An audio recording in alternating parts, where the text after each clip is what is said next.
We're live. Hello. It's working. Everything's good. I'm late. Don't worry about it.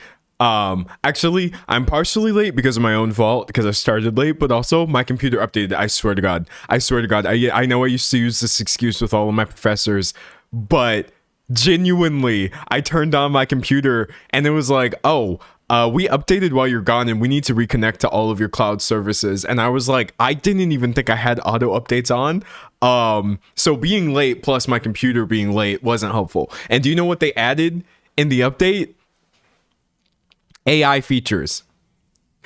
That's what my Mac says now. Oh, hey, D'Angelo, we added a bunch of AI features while you were gone. Apple Intelligence, which we're excited to add to every single aspect of your computer. So I literally don't even know what happened or what is going on with my streaming computer anymore, or what the extent of this new AI garbage is, but hopefully none of it manifests today. But also I was just mostly late because of poor time management. Hi. Hey, everybody.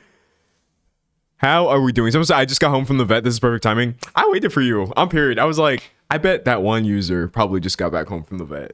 I can wait. Everyone else will be fine. No, hopefully it was all good things. How are we doing? So this is about to be the best bike ride to work ever. I am jelly. Bro, I get so jealous of cyclists. I mean, I don't need to be jealous when it's literally something I can just do.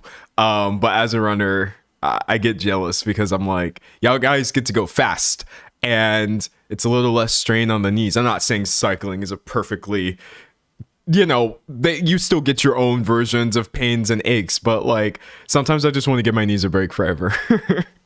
I really do. Someone said, I'm so ready for an IT stream moment. Not you manifesting that. We are going to have absolutely zero issues. That I shouldn't even say that because I feel like I'm jinxing myself, honestly. I really do. Someone said, this is perfect time because I needed motivation to clean my room. Literally just pick up one thing to start. You'll be great. You'll be Gucci. Or maybe you don't even need motivation. You might be one of those people who's just completely like self-driven, which teach me.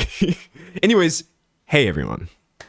If this is your first stream, welcome. I feel as though it's going to be a pretty good one because today's topic, it's like annoying and depressing on some level, but it's also so ridiculous I cannot help but laugh at it. Certainly just a mess. So the first 30 minutes of the stream are exactly what you're getting now, which is the Yap session. And then around 30 minutes in, that's usually when we transition into the main topic of the day, which in this case would be the UFC Freedom 250 event, which is the most boring way of saying Donald J. Trump literally had a birthday party in his backyard where he invited a bunch of mixed martial arts fighters, and it was funded by multiple billionaires, and it was bad. They were like using their winning speeches to be racist. The whole thing was... Dog, it's just a lot. It was embarrassing. And people involved were trying to be like, oh, it's not political. We're just honoring the troops. So there's a lot going on there, which is what we'll be talking about today. I'm also a little excited because I'm testing well, I don't want to say this and then it doesn't work, but if I can like cut this down beforehand, we might be able to take a look at this recent Netflix comedy special that I've been hearing is among the worst. I already don't like this guy. I'm going to be honest with you. My beef against stand-up comedians. Most of them, I believe, are unfunny. And this dude, Tony Hinchcliffe, I've had issues with for so many reasons. you'll never guess racism being one of them, him being racist in his stand up. But like he apparently did this new special, which I've been hearing is pretty bad. So obviously, I'm not going to be able to stream a 50-minute Netflix exclusive for you on my live if I want to keep my channel. But I do think I can probably use some editing magic to cut it down to the parts of it that I just think are worth sharing, because I would like to scream about that. So if I can get that popping off either at some time this week, that would be not fun, but interesting. So we have that going on for content, this UFC event. I don't know what I would do for my third stream. Probably something would happen by then, but yeah. Someone said, are you going to talk about Oliver Tree? Well, I mean, not like in a video or anything, but I'm sorry that happened. For those of you who don't know, Oliver Tree was a musician in his early 30s who unfortunately in a helicopter crash that also killed multiple other people, lost his life the other day. It was just completely out of the blue. And that's very unfortunate for everybody who was involved. That made me sad because, well, it's sad in general, obviously, but Oliver Tree is actually someone I've listened to his music. I thought was pretty funny. His music like comes on a lot in the wild. He's like operated in multiple different genres. It's actually like even weird talking about him in the past tense because truly that was just so odd. But yeah, I'm very deeply sorry to him, his family, and also all the people who lost their lives in that crash. It's so unfortunate. Someone said, don't feel bad, he mocked another person's death. Okay, guys, I don't have the full context of who he was, but I think feeling sad when people died without knowing the context is understandable. Like I said, have just mostly gone off of his music, and you don't want to hear about a helicopter crash that killed multiple other people, even if one of them was somebody that you disagreed with. It's an objectively sad event, I feel. That's just my opinion. Like, multiple people died. This is a bad thing. So that's unfortunate. Reading chat. Someone said mid-air helicopter crash is wild. Dude, I don't want to like fearmonger or spread misinformation about helicopters or make it sound like it's some sort of like, I don't know, make it sound more unsafe than it is. But dog, I am genuinely scared of helicopters. At this point, you only ever hear about them when it's something like this, and I know that contributes to my perception of them as always going wrong, but like, you never hear a good story about someone in a helicopter. I was so sad to read that, and I was also just like, dude, these helicopter stories are scary, man. Absolutely not. Someone said helicopters freak me out. Someone said same. Okay, you understand what I'm saying. Like, I personally, like, I don't think I could do it. I don't think I could do it, man. No, sometimes I'm never stepping foot in a helicopter. I saw, I'm obviously not going to show it, but I remember a few months ago, actually, this was shortly before I got on a plane flight, but this video was circulating of this helicopter where in midair, the back literally just fell off. It literally just split into two pieces and then fell out of the sky. And I'm like, dude, I don't know what's going on with helicopters. Maybe nothing. Maybe this is literally just like a bunch of random occurrences that don't mean they're unsafe overall, but I don't want to find out. Sorry. Let me be fearful over this one thing. Someone said my brother is a pilot and said these collisions should not be happening. Yeah, of course not. Yeah, no, I'm just sorry it occurred, honestly. Someone said I went on one in the beach and it was the worst. Oof. Reading chat. Someone said I'm not risking it, no thanks. Yeah, that's sort of my stance. Uh-oh. Someone said they're so noisy too. I think it would genuinely freak me out. It does seem like it might be a little overstimulating. But anyways, yeah, I don't want to go too hard on the helicopter scary angle. Mostly I'm just appalled to read that multiple people died in a tragic accident that came out of the blue. Someone said bad vibes. Yeah, no. Someone said, how are you with planes? Personally, I don't have any issues flying. I don't really enjoy the feeling of the ascent or the descent. It doesn't like feel nice to me. And I also don't like how uncomfortable plane seats are. For everybody, obviously. So I feel like my issues with planes are the same ones everyone has, but I don't have a fear of flying per se. Can I tell you this? This is really bad.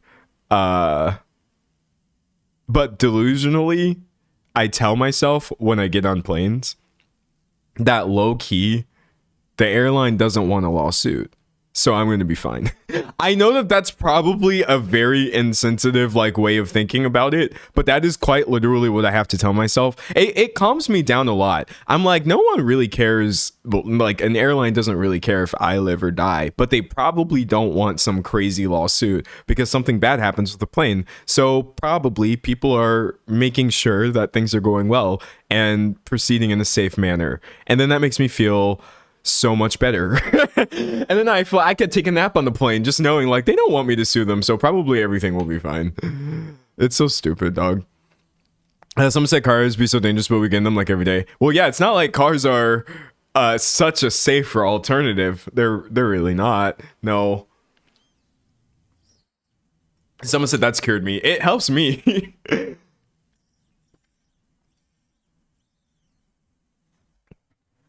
Someone said I feel like I have to be patient all the time in my life, and planes just add to that. There is a lot of waiting in the flying experience, which is very interesting. Very interesting. Someone said I've never been on an airplane and I never will because I'm terrified of flying. That's fair. As long as you don't have to. Don't do anything you don't want to do. If you can get away with it. If you can. Someone said cars are worse. Yeah, no, I mean, dude, the normalization and the necessity of cars. Does anybody... Okay, here, let me tell you my little story about me and cars, right? I'm very American in that I've only ever been here and have nothing else to compare it to. And so initially when I heard this anti-cars rhetoric, I was confused by it because we need cars. Like, I don't know, I wouldn't have been able to get a college education or have a job or anything without a car. So I was just like, why do people hate cars so much? And then I grew, learned, aged, and educated myself about the way other places are designed. And I realized actually it's not really necessary at all. It is here because the designs have already happened. You can't get places without them. But the fact that we have created environments in which you cannot actually traverse to important places without cars is kind of a travesty when you compare it to other places that were more intelligently designed with people's lives put first, like pedestrians and stuff like that. But yeah, realizing essentially that like everything is stacked against people walking on the street and like I don't know, it's a mess, dog. So I've come pretty far on the cars thing because I had to unlearn a lot of what just felt normal to me. It's like me being in the ocean, but it was like made out of lava, and I didn't know that. I've never been in any other pond, and everyone's screaming like, why is your joint on fire? And I'm like, what do you mean? That being said, I still have a car and will probably always have one because I can't get places without it. So that's whack. Someone said, thankfully, I live near good public transport. Dog, public transport is... I wish we could have what they have in other places. Like, there are places in the United States that have decent public transport. New York City, not where I am. It's definitely not a staple of the South or anything like that. So I don't know, or I do know why, but like, it sucks and it annoys me. Someone said, on the other hand, I do like walking. I do like walking too. I'm lucky to live in an area where a lot of things are within walking distance from me, and I usually walk. Someone said, I want trains everywhere. Yes, please. Someone said, I live in rural Canada, you need a car. Yeah, no, I definitely, certainly we can acknowledge there are some people in this world who need cars. And also, probably not everybody would if things were designed with a more human first approach. But alas, what can we do? Someone said New Yorkers rise up. I love my public transportation. Look, I don't be getting jealous of people often, but I'm absolutely proudly jealous of New Yorkers and their public transport. Actually, can I tell y'all something else that I was jealous about? It happened to me for the first time in, I believe, 7 years of internet commentary. I got jealous of a celebrity. And I'm talking about like visceral, like, oh my God, why do I feel this way? I wish that was me. I don't care that something good happened to you. It should have been me. Wait, let me pull that meme. I don't care that something good happened to you. Okay. It's this meme right here of this TikTok where this person's like, I don't really care if something good happened to you. It should have happened to me instead. It was seeing that The Weeknd met Yoshitaka Amano, who drew fan art of him. Now, if you don't know what that means, that's fine. That's okay. I'm not expecting the average viewer to understand how rage-inducing this is, but let me tell you this. Imagine being a fan of something since essentially you were born. The Final Fantasy franchise has existed for longer than I've been alive, and that's a long time. Imagine being drawn to the logo art on the boxes for Final Fantasy that your dad used to collect when he bought them on PlayStation 2, but all these other things. Thinking that this is some of the most beautiful artwork you've ever seen in your life, created by Yoshitaka Amano, one of the most amazing illustrators of all time. And just growing up as a fan of Square Enix and all of these things, and then getting to a point where this person realizes who you are, and then decides that you are a muse worth drawing. So like, I'm happy for The Weeknd for sure, but like, I actually am high key jealous. This man got 2 pictures out of this, and they both look fire as hell. Like, why do I low key want The Weeknd in Final Fantasy 17? But anyways, yeah. I felt jealousy. See, I don't really feel that. I'm trying to think of celebrities that people are often jealous of. I guess ones who are like really beautiful or in seemingly happy relationships. Zendaya and Tom Holland come to mind. I'm not really jealous of them. I'm happy for them, and I hope things are as nice as they seem. They probably are. But that's usually where this ends for me. But the other day, I literally felt like a burning jealousy deep within my soul. And that's all. Someone said, I didn't know you gamed. Oh, I do. I be gaming. It's a problem, for real. But yeah, shout out Yoshitaka Amano for real. And if y'all don't know like what I'm talking about when I'm referring to this artwork, let's look at the material. Hold on. Yoshitaka Amano artwork. Because I'm telling you right now. Yeah. Y'all. I'm telling you, this is one of the greatest living illustrators. I just realized that one might have nudity and YouTube will get really mad at it. Like, I swear to God, nobody makes me feel the way Amano makes me feel on a consistent basis. Literally, like, oh my God, wait, I love this headline for Amano creates his first NFT collection. We're going to ignore that in the name of parasociality. Truly one of the greatest illustrators of all time. For real. Some said I wasn't ready. Dude, like, it's too beautiful to exist, is how I feel about Amano's artwork. But anyways, shout out that, for real. I'll sit with my jealousy. I won't let it turn me into a bad person. But at the end of the day, we can consider this to be the meme of the day. I don't really care if something could happen to you. It should have happened to me instead. Can I talk about something that is complicated? Can I talk about a serious topic that I need you guys to sit with me with? Please work with me. This is about Israel, Palestine, the way people talk online, and claims of anti-Semitism and all of this. I want to say this because I keep wanting to say it at various times and it's never the right time. But I think right now, where we're not saying this in reaction to any one thing, is probably the best time to bring this up neutrally. First of all, it's obviously not anti-Semitic to acknowledge that Israel, as funded by the United States, is carrying out a genocide against the Palestinian people. It's not anti-Semitism to criticize that, categorically condemn that, protest against it, or call out people who support this. None of this is anti-Semitism. It's not anti-Semitic to be against Zionism. At all, even if people are telling you that it is. We definitely are obviously in a place where things that are not inherently anti-Semitic are being labeled as such to try to shut down criticism of genocide. And I'm very much over that. I'm tired of seeing that. It's making discussion online difficult. separately. A lot of people are being anti-Semitic online.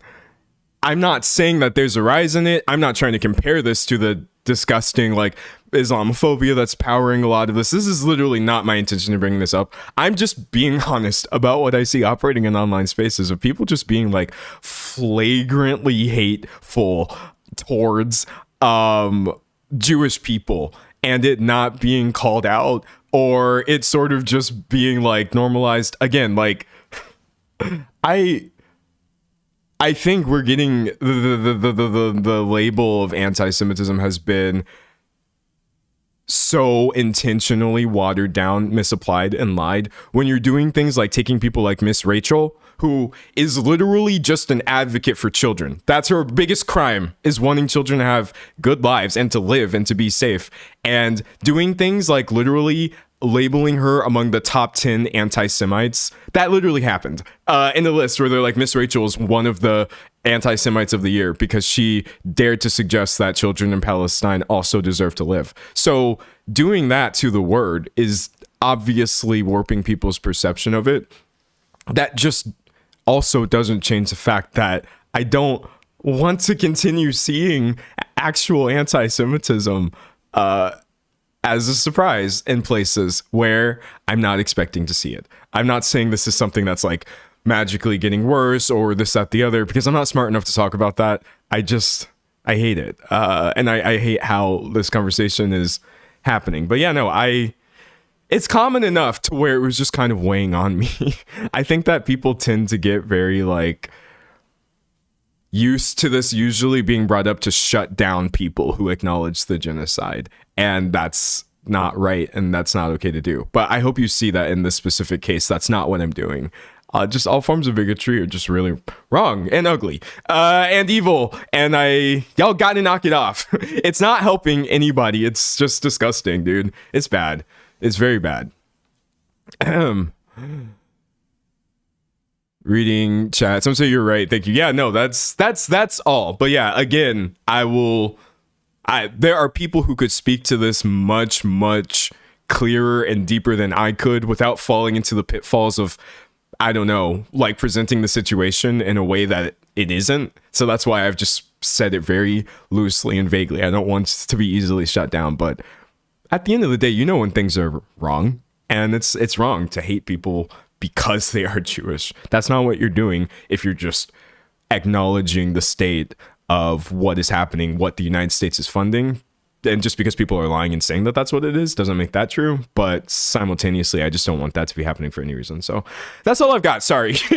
I don't know why I said it. Like, I think you just see like the 10th obviously and clearly anti-Semitic thing that just gets hella upvotes, and I just start thinking to myself like, bro, I don't care why people are doing this. Y'all gotta stop. So sometimes I'm glad we're talking about this. Yeah, no, don't let people conflate the two things, because that's just so deleterious to this conversation as a whole. But you don't have to do those things to also just call things out as they exist. Anti-Semitism has always been a thing, and it continues to be a thing, I guess, is what I will say about that. Hopefully that wasn't stupid. Someone said absolutely the Jewish community is not responsible for the Israeli government. No, they're absolutely not. But yeah, that's all. That's all I've got. Someone said this is valid. Thank you.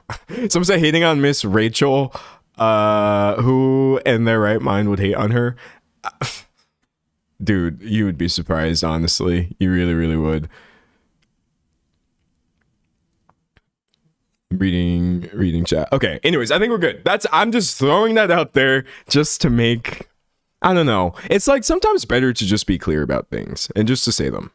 And then you don't let things like fester, or, don't leave things to people's interpretation. People are very creative. They're very creative. Okay, I'm moving on to another topic from that. But thank you so much for listening. I really appreciate that. I figured I wasn't going to get like misinterpreted, and I don't feel like I did. So thank you. I watched a movie and I thought it was really bad. I watched a movie in theaters. I think so far in theaters, I've seen Obsession, which, like I said, was a good movie, even if it wasn't my favorite. I've seen Backrooms, which I liked. I Love Boosters, which, yeah, I love Boosters. Wuthering Heights, which is obviously a mistake, but hey, at least it was for work. I've seen Masters of the Universe, which I actually thought was pretty fun. I'm not gonna lie. And I feel like there's probably one other. Oh, I saw Markiplier's Iron Lung, which I thought was really cool. But I recently watched a movie and I don't like it at all. I watched Disclosure Day. I watched that new Spielberg flick. Now listen. If you watched Disclosure Day and you were like, but D'Angelo, I love that movie. That was the most fun I've had since, I don't know, Project Hail Mary. I'm literally not actually here to criticize you. I feel mostly like this was a me problem. Having somehow forgotten what Steven Spielberg's movies were like, I was expecting something much different based off of the trailer. And to say this without spoiling, in my opinion, the trailer kind of seems like gritty a little bit, or like they were really gonna like get into it or lean into like a horror angle. But instead we got someone in chat said it's dated, and I agree. It felt like a movie in a way that movies haven't felt like in a long time, but not in a good way. I was like, maybe I shouldn't be nostalgic for this era. It was kind of cheesy, not in what felt like a good or self-aware way at all. So yeah, I really wasn't rocking with Disclosure Day, unfortunately. Someone said it was it was very much all right. I don't feel like it was a bad movie. But yeah, I was like, oh, that's not what I thought it was going to be. I think the thing is, even though I've mostly been watching fantastical movies in theaters, as you can see, The Backrooms, or Obsession, which has like a literal magical wish in it, Masters of the Universe, which is people on like a different world or whatever, I had to suspend my disbelief for Disclosure Day in a way that I was not previously expecting. And I didn't come in with that much suspension, because like I said, I was expecting grittier. I was thinking it was going to be more grounded, but oh man. Someone in chat said all I'm hearing about Disclosure Day is it deserves all the Oscars or it sucks. There seems to be no in between.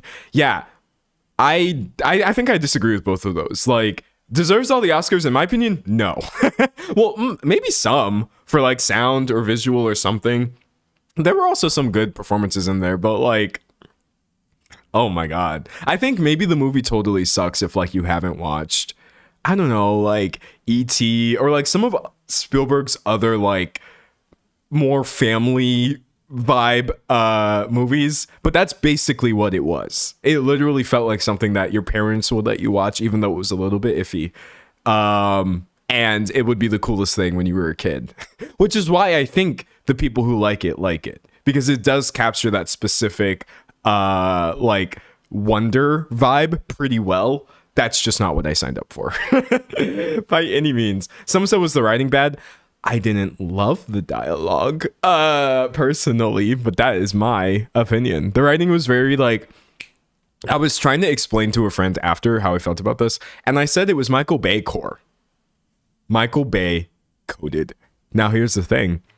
Michael Bay is like a weirdo, actually. And the movie I'm about to list is actually problematic for multiple reasons.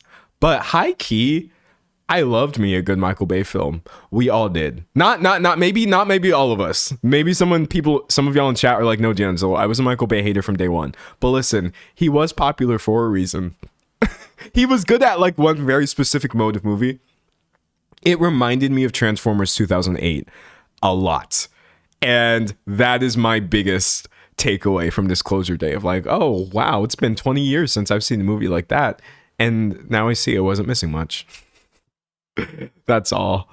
Somebody said, how has the topic started yet? Nah, we've only been live for 33 minutes. I'm probably starting in a second, but someone says, what movies has Michael Bay made? Transformers. Oh my god, wait. I can't even list all of his off the top of my head. For me, as you all know, or you don't, but you will now, I was like the number one Transformers head as a kid. So it was that for me. Okay. So we've also got, these are all his like recent things. I don't feel like anyone has ever talked about his recent things. Sorry. These are not sorted by Oh, he did The Purge, Anarchy. Does that help? The Purge is a Michael Bay movie. Oh wait, no, hold on. This is things that he was a producer on. Okay, I don't want producer and I don't want actor. I just want director. Okay, so we've got Transformers, Bad Boys 2, Pearl Harbor, Armageddon. Do y'all remember that movie? That was before I was born, but it was still pretty popular. Yeah, it's that style of movie. He actually, Loki, has not done as many as I thought he did for some reason, but I just feel like the things he did were so inexplicably huge. We've all seen a Michael Bay movie. Probably not all of us, but many of us. Someone said Armageddon will always slap. I don't care. I don't care, dog. Transformers was that movie. It was that movie at the time. But anyways, someone said D'Anzo's more than meets the eye. Exactly. And with that, I think I will probably get ready for today's topic. Let me drink some water. Someone said great, simple popcorn movies. Yeah, in my opinion, literally nothing wrong with a popcorn flick. Honestly, sometimes I just want to disconnect my brain. I want to not have to think about these things. Oh, there's something else I wanted to tell you all. Wait. There's something else I wanted to tell you.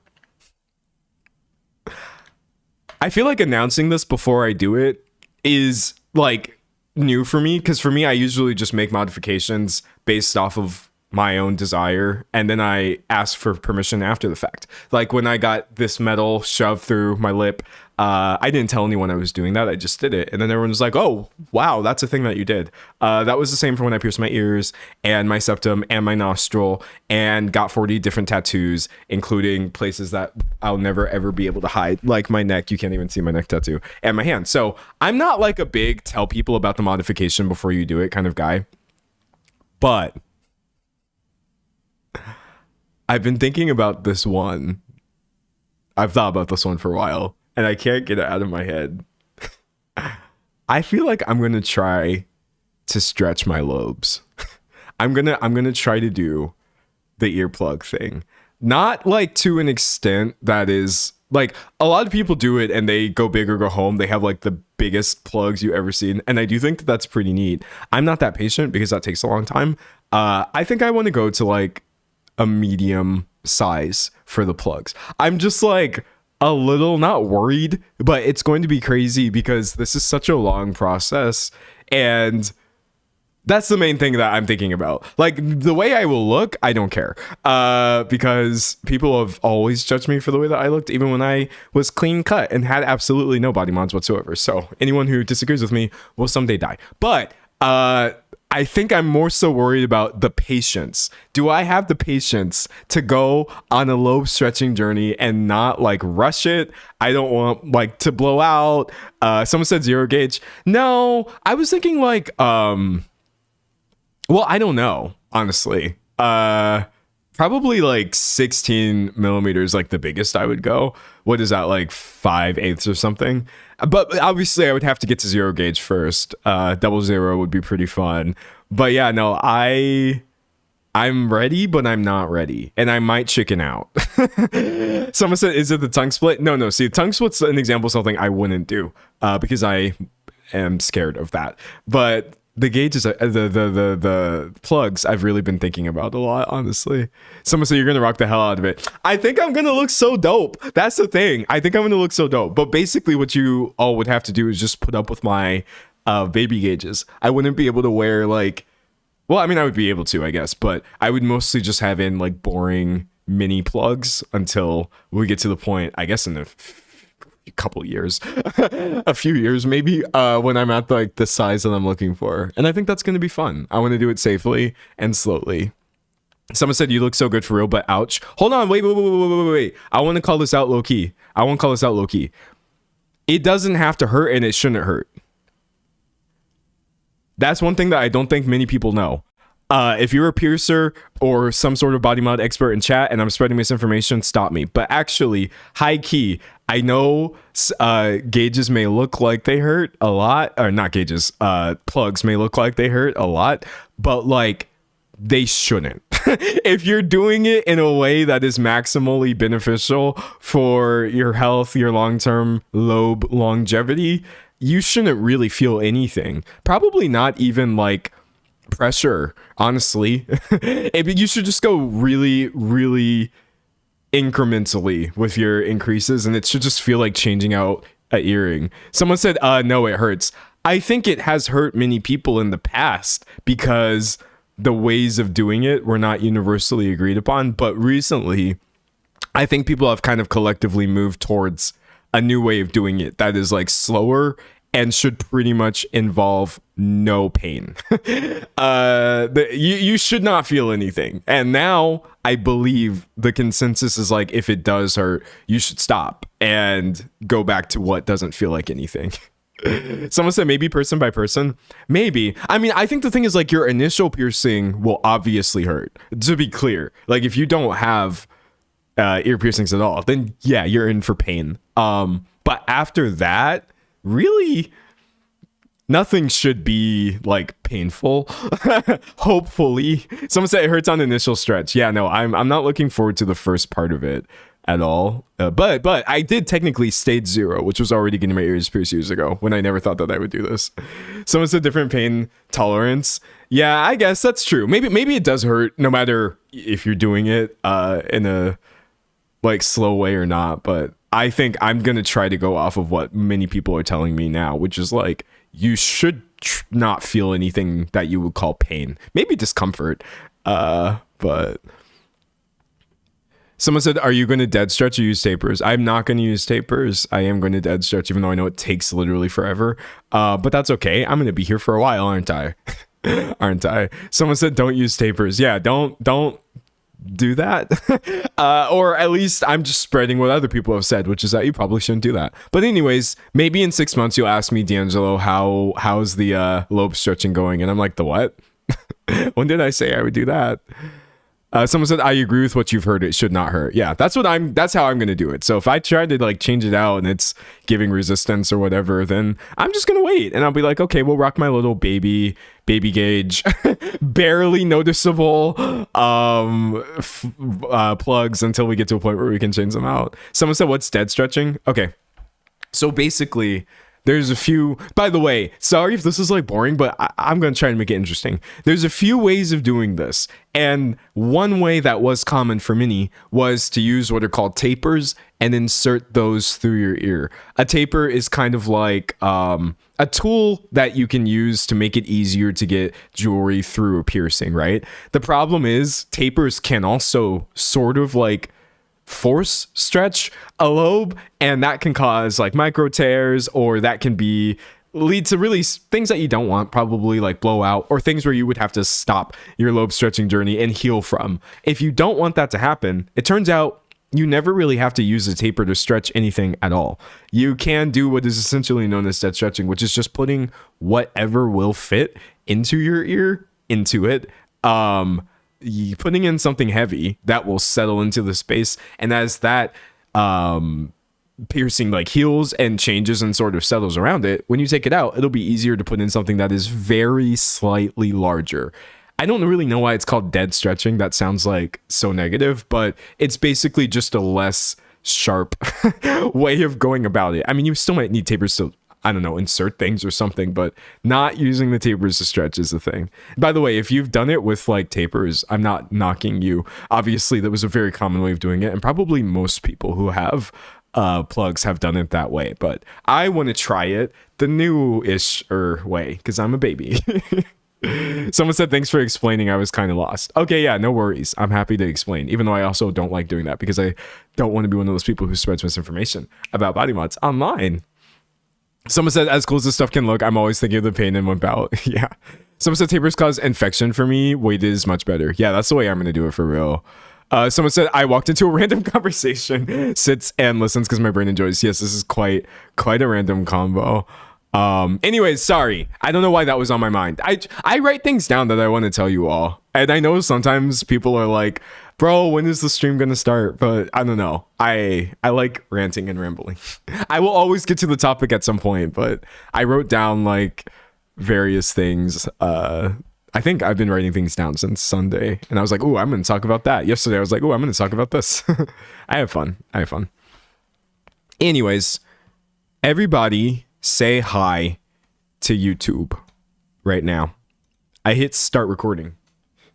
We're live. Everybody say hi. Remember, it's very Pride Month hi. So if your message accidentally includes a rainbow emoji, no one can stop you. It's June.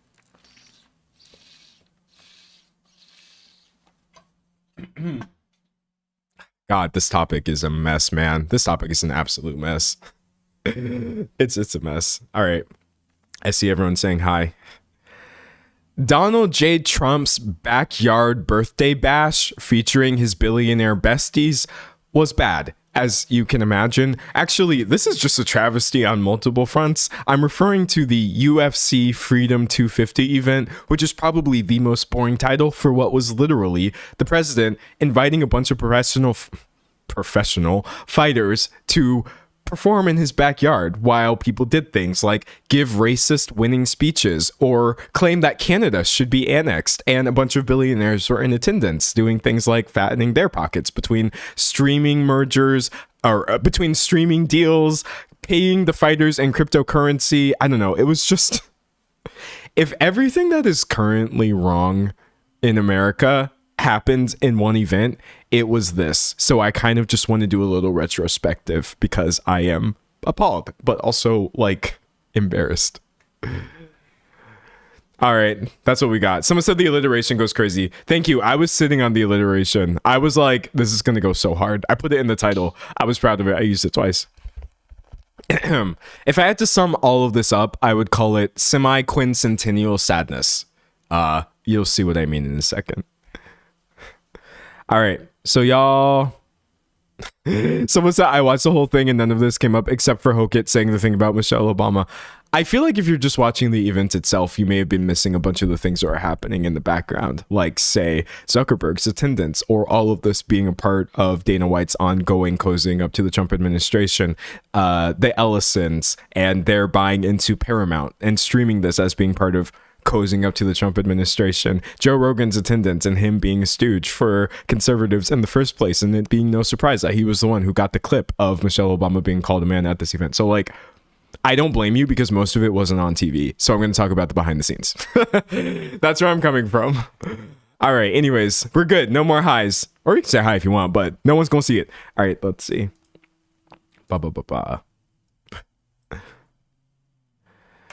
Someone said, I beg of these people to get new material. Obama hasn't been president in almost a decade. I know, literally.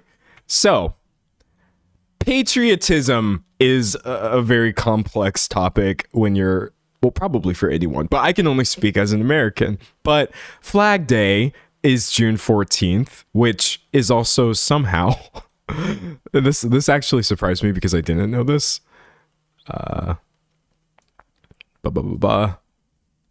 Donald John Trump's birthday, which I'm sure his sycophantic followers will tell you is like a sign from God that he was born to lead this great country. So I guess somebody in marketing thought it would be a great idea on this day to host this big UFC event. For those of you who don't know, UFC is an organization for mixed martial arts fighting, which is basically just give me a sec. I'm trying to pull the picture. People beating the ever-living crap out of each other, I guess. I don't know. As you're going to see, I'm not much of like a contact sports fan or like a sports fan or like someone who watches or knows what any sport is. But I can tell you for sure the UFC has been heading in a very weird direction for a very long time. And that would be all thanks to one Dana White, who we're going to get into in a second here.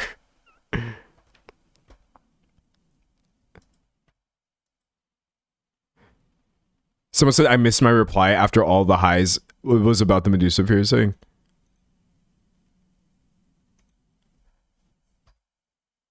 All right, hold on a second. Someone said if we're lucky, he'll be out of. Someone says Spambot. It's been taken care of. Don't worry. Someone said, why are they so obsessed? We'll get there, dog. We'll get there. Anyways, moving on towards this. Sorry, my links are like slow today because everything is bad all the time.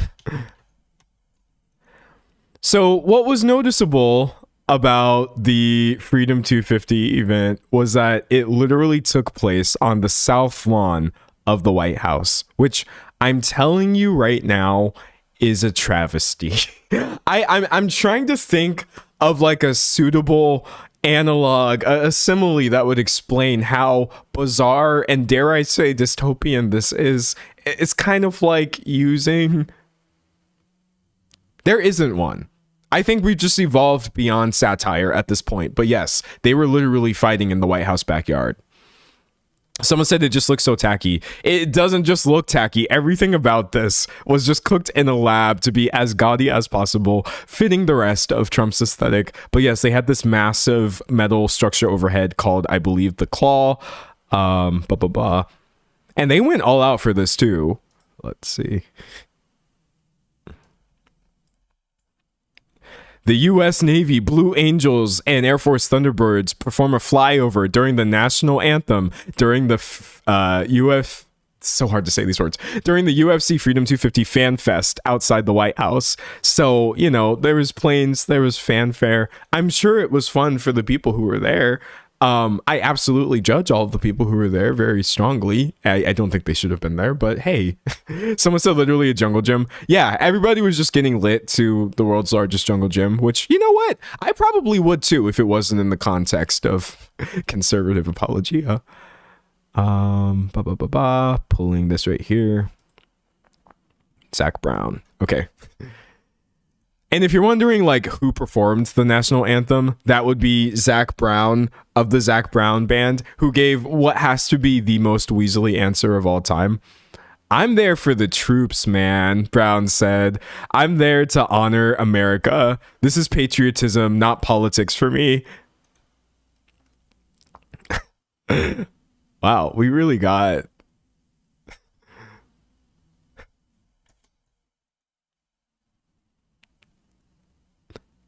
We really got multiple spam bots up in here.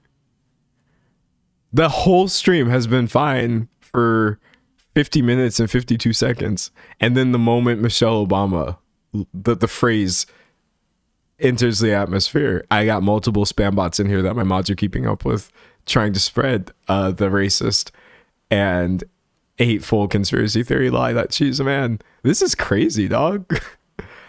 How do you have this much time on your hands? I'm sorry. I've literally, people have already been banned, so I'm not even talking to them.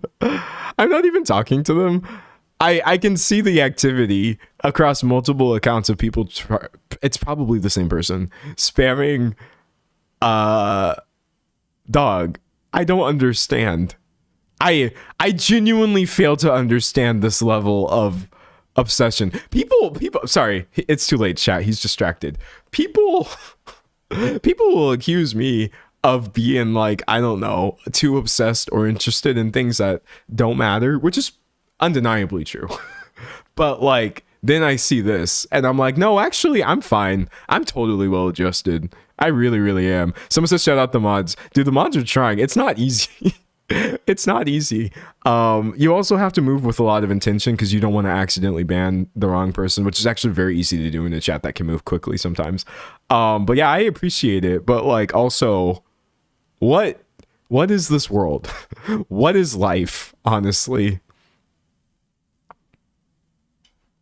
Reading chat. Someone said we don't speak about the Katy Perry bot. Oh God, that wasn't funny, but it's funny in retrospect. The Katy Perry bot was another instance of this where I said something on the stream that someone didn't like, and they came to my next stream, and over the course of multiple hours were just spamming messages about how I was jealous of Katy Perry. And I don't know, live stream viewers can be very interesting. I guess this is new for me because, like, obviously you don't have this when you're just doing it normally. But yeah, sorry, I know I shouldn't be drawing attention to it, obviously.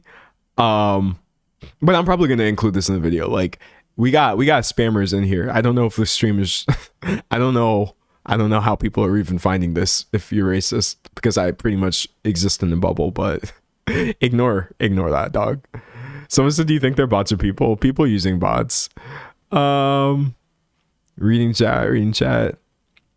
Someone said, out of pure curiosity, why is it racist? I'm just aware of the sexist and anti-trans stuff. I'm just unaware. That's a decent question. The conspiracy theory that Michelle Obama or any black woman is a man is racist because it plays into racist stereotypes of like associating black women with masculinity. Not that masculinity in and of itself is a negative or positive thing, but black women aren't men. It's just a very common and racist thing that happens to a lot of people, and it is exacerbated specifically when you are a black woman. It's more common.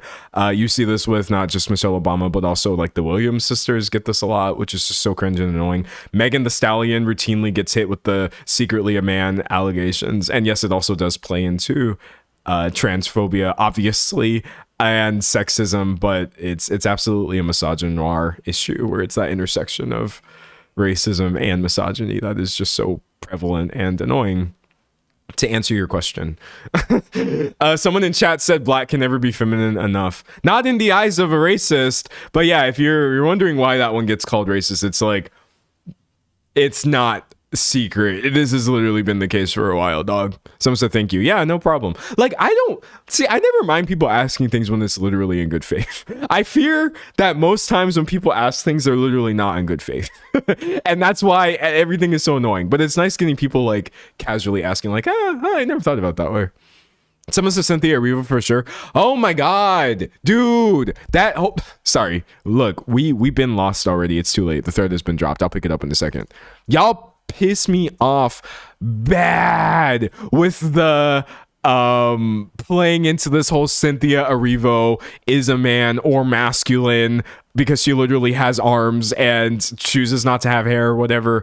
Dude, that's probably the most recent example. I think before that, I mostly saw it with Megan Thee Stallion, and people were just getting so brazen with that. But yeah, and they will try to be cute about it too. She spoke up about this, by the way. I don't remember her exact thing, but she was saying like the memes and stuff that people were doing were racist, if I remember correctly. And she was right.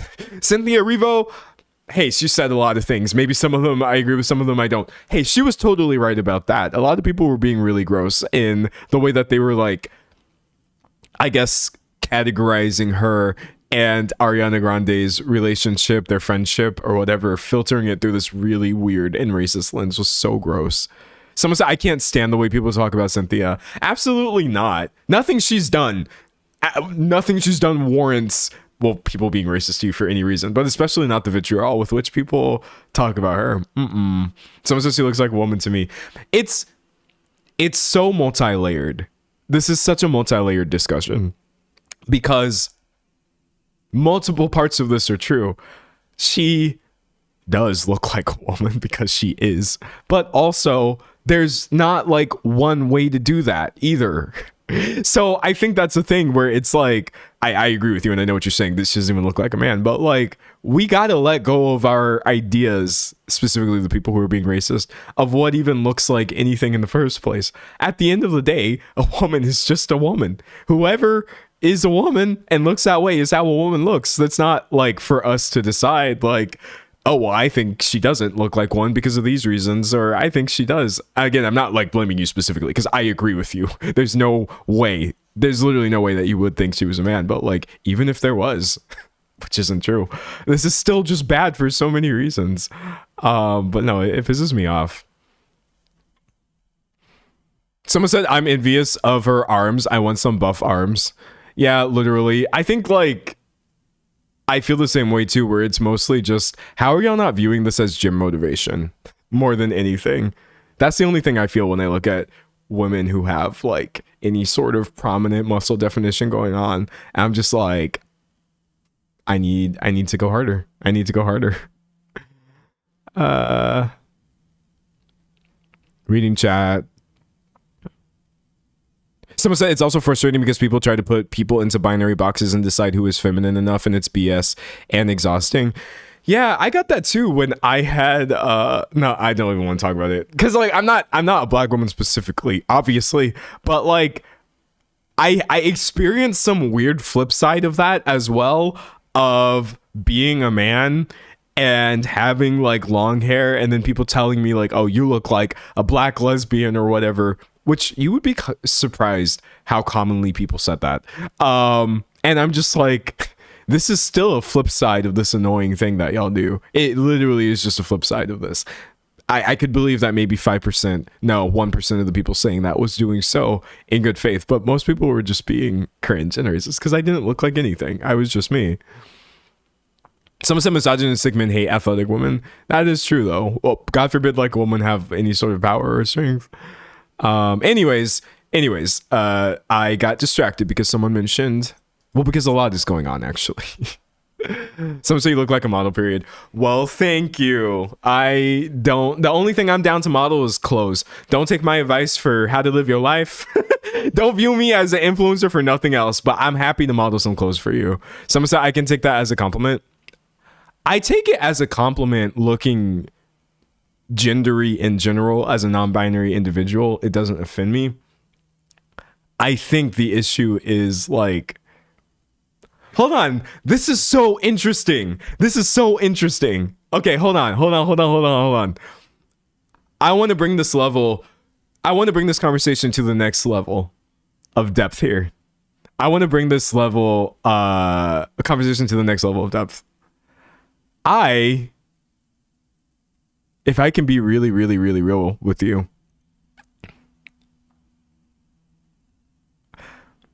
my take on Black people and gender, which is a very complex thing, especially for me as a non-binary Black person, y'all haven't seen enough Black people. That's what I've always thought. When I was a kid, this wasn't even gender related. And we dealt with this annoying and cringe stereotype of all Black people looking alike, which, by the way, multiple groups of people get this, but Black people definitely get like, oh, all Black people look alike, or like getting mistaken.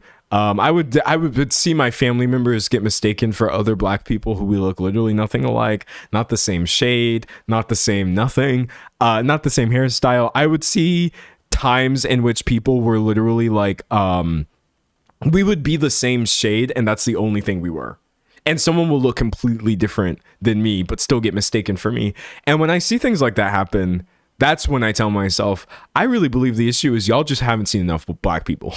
Y'all have not. It's very clear to me. Y'all don't want like representation. Look at how people react. Obviously, when you see Black people in any sort of prominent position, they get mad and racist about it. Oh, it's DEI. And this has led to a scenario where like y'all don't even know what people be looking like. And it's embarrassing. And so I feel like when it comes to gender, people outside oftentimes be looking at us and trying to call our women mannish and stuff, and it's like you don't even know what we look like. You sound so stupid right now. That's how I feel. And so when I get the flip side of that, and I know that some people are not being malicious. If I show up in a super femme look or whatever because I wanted to, and that's pointed out, I don't view that as malicious. But when it's in the context of people obviously trying to dismiss me, which is a very common hate comment of like, oh, you look like a woman or whatever, which is not something I get much nowadays. I'm just like, dog, you don't know what a woman looks like. that's your main issue, is you don't even know what people be looking like. So yeah, there's a sum total of 0 Black women who look like men, because that's just not a thing that a woman can do objectively. You are just who you are. And I usually just keep my mouth shut about all of this because I feel like it's so much of it is rooted in like my own personal experience, and I don't want to frame everything through my own understanding, especially not when I'm just a dude as well. But like, yeah, y'all piss me off really badly, dude. Y'all piss me off. Someone said people can't even differentiate gender.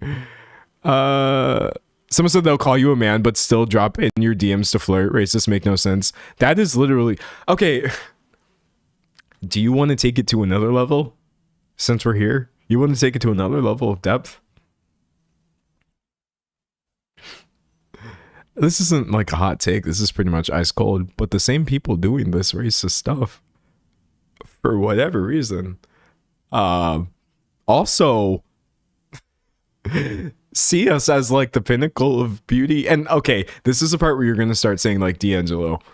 You're losing the plot. No, I'm correct. It be the same society that tries to literally criminalize and legislate away all elements of blackness while honestly being in love with the look. Literally love. And that is a large part of the reason why you see so much appropriation. And that is a large part of the reason why you see so many fashion trends are driven by blackness, originated in black spaces. So many of the actual literal body trends of things people try to do and the way they try to look coming from blackness, because society taught y'all to hate this, but you actually visually recognize that it is beautiful. That's the craziest thing about all of this to me. Y'all know that we look good as hell, obviously. Otherwise, why would we be the blueprint? So yeah, it pisses me off, I guess. I guess it pisses me off sometimes thinking about this. I try not to talk about it too much because I don't know. I don't know why I try not to talk about it too much. But yeah, as you see, there's an iceberg of anti-blackness discussions. And so something as simple as Michelle Obama looks like a man, it's actually unveiling or like revealing all of this weird icky stuff at the background is terrible. Someone said love the future, save the people. Yeah, y'all don't even know why you have to be hateful about this. And so you make things up, obviously, while trying to take it because you on some level do want it. It's just a mess, dude. I hate it. I really, really do. So say hate has no sense. If it had sense and rationale, it wouldn't be hate. Exactly. You lose when you start trying to figure out why. I learned that. I didn't understand that when I was in like my early 20s, for example. My teenage years, I didn't understand that. I was always trying to rationalize hate and understand it. I wanted to know where people were coming from. But hitting a point where I finally truly understood, oh, y'all are coming from a place of contradiction. Y'all are coming from a place of illogic. There is no sense to what you're doing. You would say two different opposing things and believe both of them in the name of hate. That's when I finally started understanding it. I was finally able to let go of my desire to know why people are the way that they are. Someone said, talk about it more honestly. Maybe I will. I'll get back to the topic at hand for now. But yeah, no, that's so stupid, dog. Someone said black features get rebranded as white features too.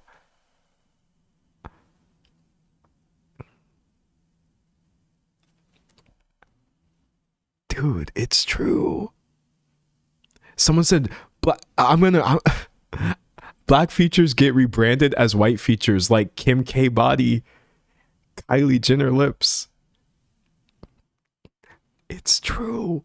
First of all, not every black person is going to have a Kim K body. Not every black person is going to have Kylie Jenner lips. But also, obviously, we know what is being emulated with these things.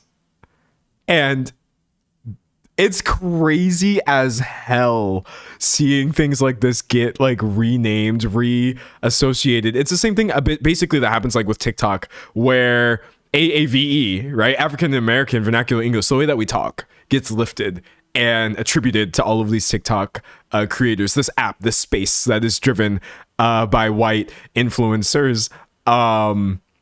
Yeah, there's a massive renaming of everything black. That's part of it too, though, because if you're not acknowledging what you're doing, then you don't have to answer to anything. So it's like, oh, this isn't the way black people speak. This is the way TikTok speaks. We all do this. And it's like, that's why I try to work hard to remind people like, y'all know where this came from, right?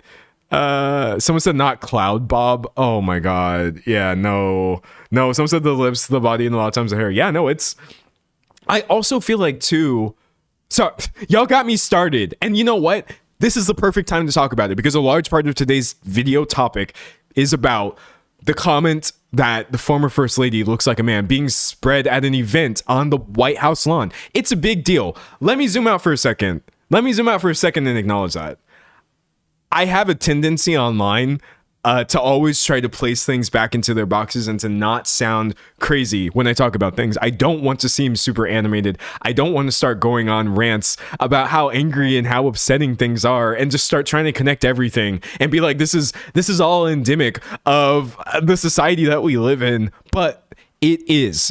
Every single time. Almost everything I talk about is on some level worth stopping and having a big old discussion about racism, misogyny, misogynoir, sexism, homophobia, etc. And in this specific case, it's just not easy for me to ignore how normalized this rhetoric is. A lot of people are saying, a lot of people in chat are saying, like, can we just, like, to the people making these comments, they should just let it go. They should get new material. It's tired at this point. While I agree that hearing the same racist rhetoric for 10 years, actually more than 10 years, like what, since 2008, almost 20 years, is tiring. In many ways, a lot of the things that drive people to say this have gotten worse.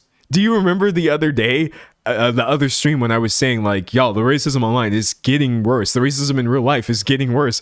This is an example of what I'm talking about. We never used to live in... Oh, I mean, yes, we did, but you just please work with me here. If you had ever told me that the president of the United States, who frequently, by the way, refers to black people as blacks. Let's start there. Let's start there to talk about the normalization of racism. Let's start there. President Trump usage of blacks. I swear to God, if I searched hard enough, I could probably find a compilation of President Trump referring to us as the blacks or blacks, etc. I'm not really on his Truth Social. I'm not on his wherever he be congregating, but he does that. We have a president in 2026 who refers to us as the blacks, first of all. So we have gone major backwards in general. There's been a normalization of racism on a level that is unthinkable. If you told me this before the first Trump presidency, I'd be like, you can't be the president while referring to black people as the blacks. That's insane. No, it's true, and it's happening. So we're getting so used to being like, oh my God, did you guys hear that? Like, some dude on the White House lawn at an event where Trump invited him said that Michelle Obama was a man. Crazy. Yes, but just because this is like the 100th time this week something flagrantly horrible and racist or whatever insert thing has happened doesn't make it any less just unbelievable. I believe it, but it's not believable that these things are happening. So I say all this to say, I get caught in the struggle between how hard do I want to go on this? Because if I start telling people how crazy this feels to me, no one's gonna like hear me. People may hear me and they may agree with me that this is crazy, but like it's just been normalized. That's one thing that unfortunately has successfully occurred is the normalization of intense racism. I just, this would have been career ending in so many previous context, and it's just the kinds of things that get relegated to a single line in an article. I have right here this Time magazine article in my outline. Let's see if I can find it. Not like Time is really that great. UFC stages successful White House fight night. If not for Obama insult, they're like, oh, ha ha ha ha. There was that one little part where we were like uber racist, but whatever.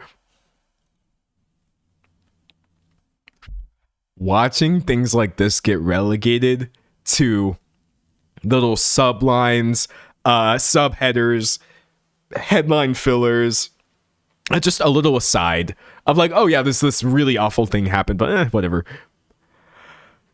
I worry about us sometimes. Just our collective ability to assign appropriate weight to things. And I know that I obviously play into this by condensing all of this into a trivial live stream format and then cutting it into an easy to digest 20-minute video. But like, these things do matter. At the end of the day, I guess I just turn off the camera and I just still feel like something insanely racist and dangerous happened. And mostly people were just like, wow, that's crazy. So that's why. I tried really hard to hold in my rant today about Black culture and just the demonization of Black people while simultaneously like fetishizing and stealing all of it. But it's hard because I can't always view these things as headlines. We turn off the stream and then I go out into a world where things like this actually matter a lot. we turn off the stream and I go into the world where I got Black women in my family. Like, I guess for every time something like this happens, so many people suffer on a level that no one's actually going to see. And that's the part I can never explain online.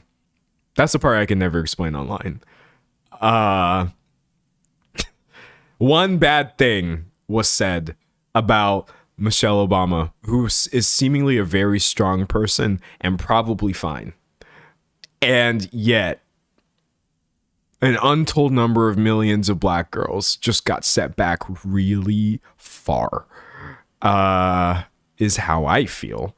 And I do believe that this happens every time something like this happens. The world just got objectively worse for so many people who are not only Michelle Obama. I don't know how to turn that part of my brain off. Or I'm actually usually better at it, but maybe I'm just getting tired. Yeah, it's just bad, dude. Like, it's just bad. So all this to say, if you yourself were just like not, if you just kind of were like whatever, I'm not like blaming any one individual person. I just, man, reading chat.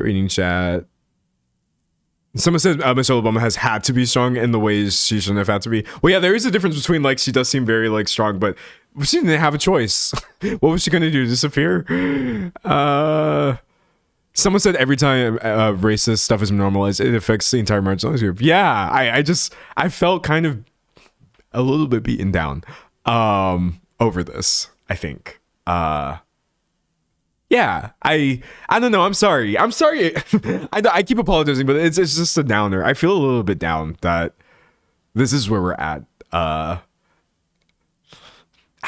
And I understand though, because like, and I don't think it's right, but I understand, like, in a world where so many bad things are happening at so many times, I literally cannot ask or demand gravity to be applied to every single situation. We obviously have to find levity in some of this, or we will literally burn out. But yeah, I never ever thought it would be commentary videos on like racist conspiracy theories are spread on the White House lawn and nothing is done, and it's not even really that big of a deal because you pretty much expected this to happen. And like, wow. Anyways, drinking some water, and then we were going to get back on track. Stop putting good points in my thing, because this, I mean, don't stop, but oh man, water reset.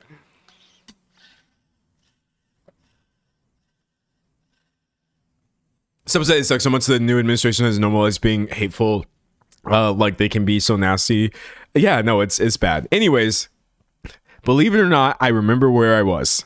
I swear to God, I do. If you're new to the chat, I was basically saying we're talking about the UFC Freedom 250 event. I haven't even gotten to the part where the racist statement was made, but somebody brought it up early and there was weird activity going on and we just kind of talked about that.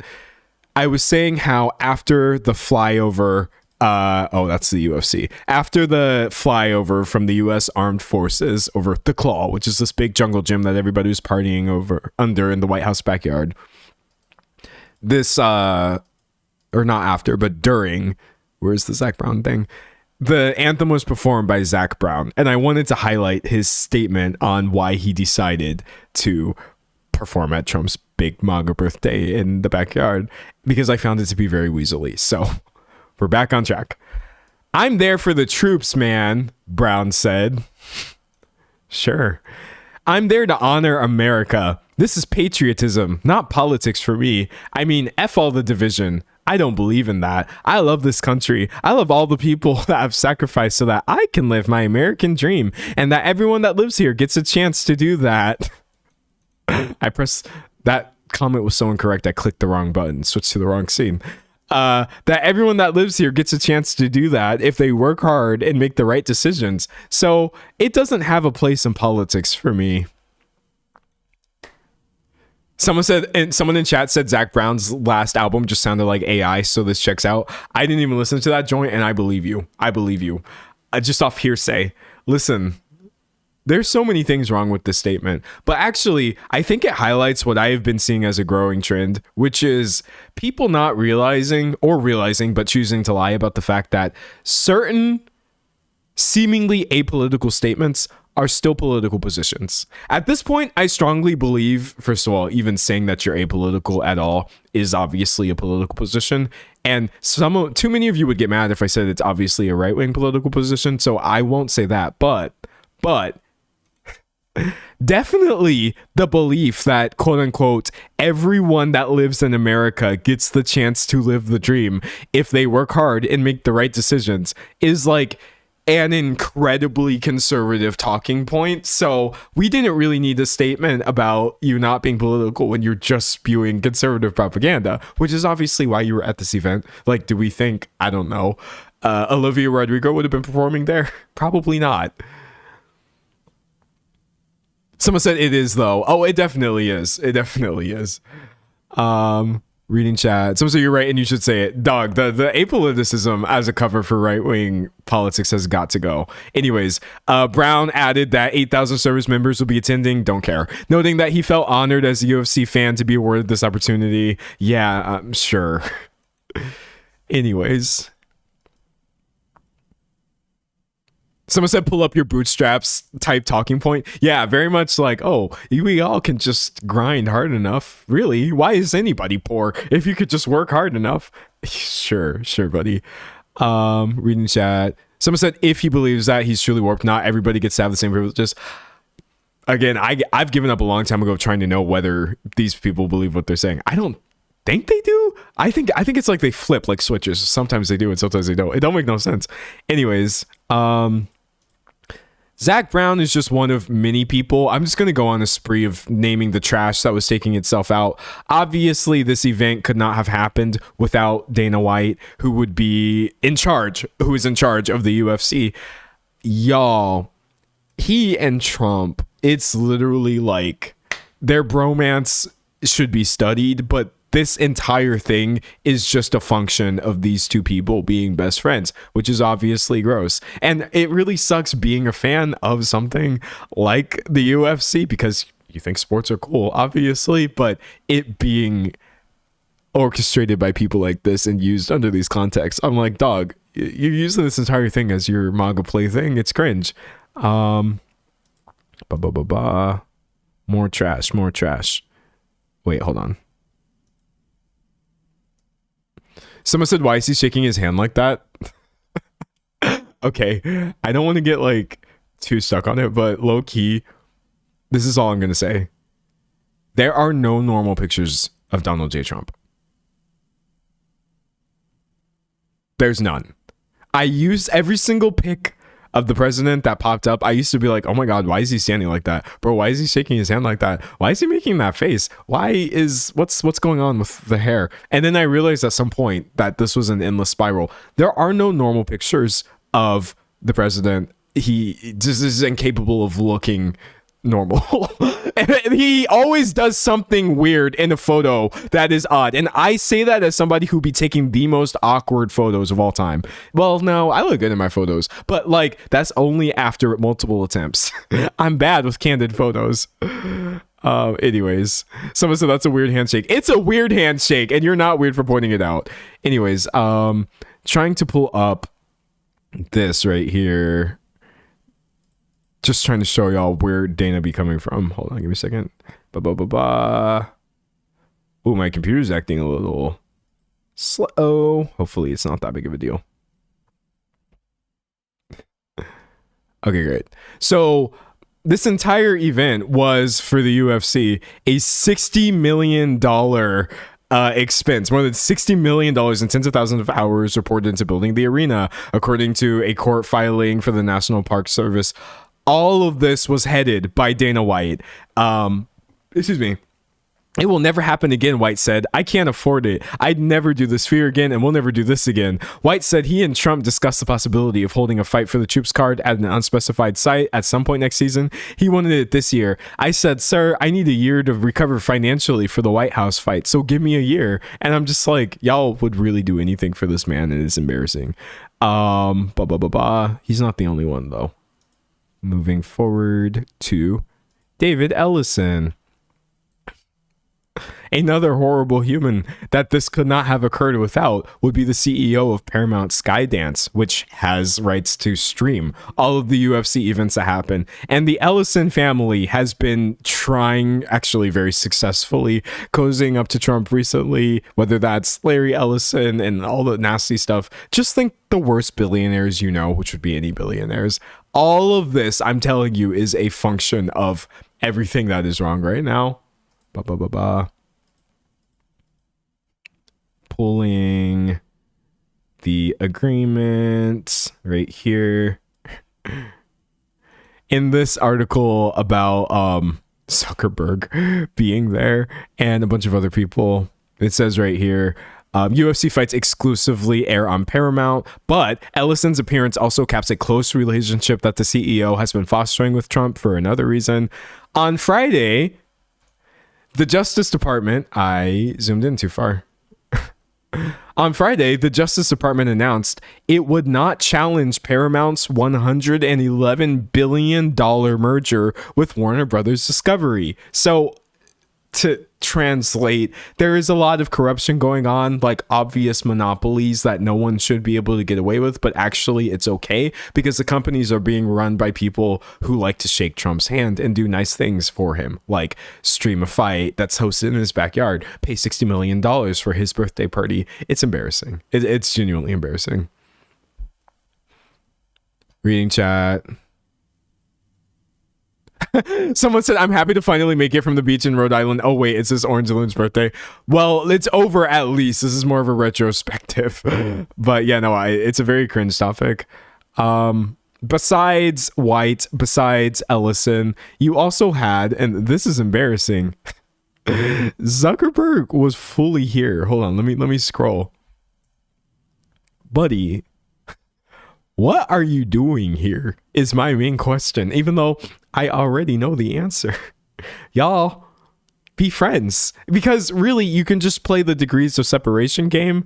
MAGA people hate when you do this one simple trick, which is pull up one person and then show their association with another person who associates with Trump and try to label them all in the same basket. But I like playing that game even more than they hate it. So let's go. Pulling this right here.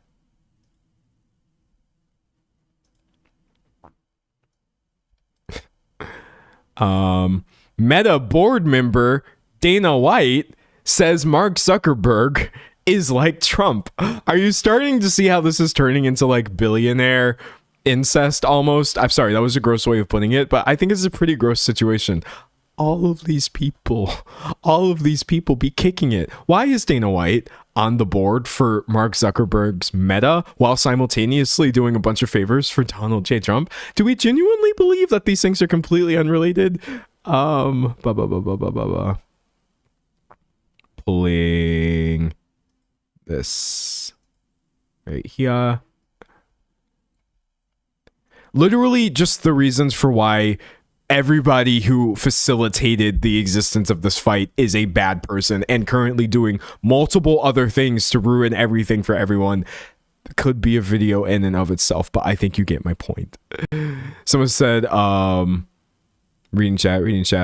It's like, where's a huge UFC fan? Yeah, clearly. It's so cringe, man.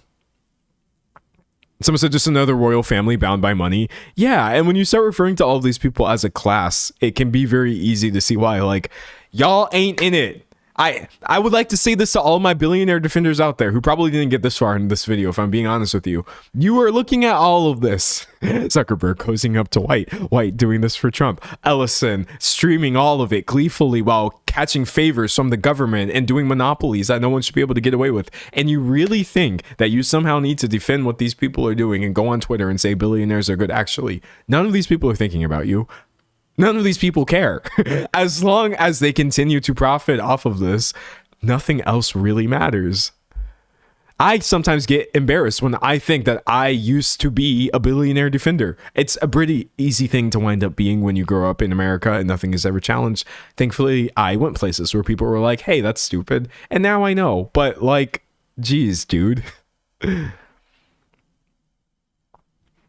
Someone said it wasn't tax dollars. Dana White paid for the event. Yeah, in this specific case, at least it wasn't coming out of our pockets. But like,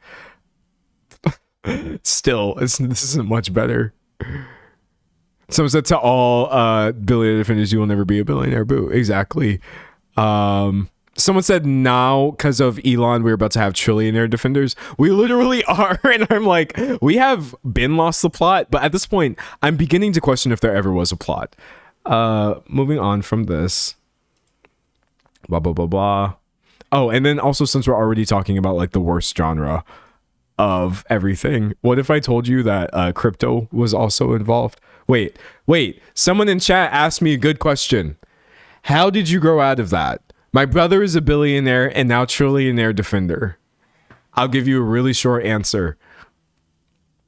Find one of those websites that demonstrates the difference in the wealth gap in a visual way. That's it.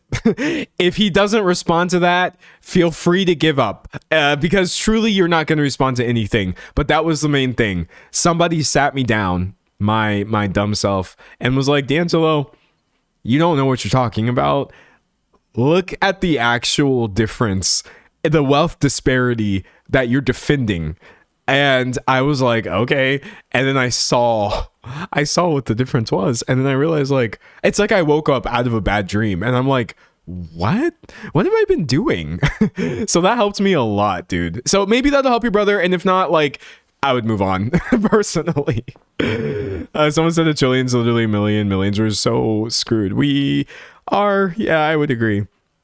Anyways, if this wasn't all like fun and amazing enough for you, what if I told you that crypto was involved? Yay! UFC fighters collect crypto bonuses at White House event.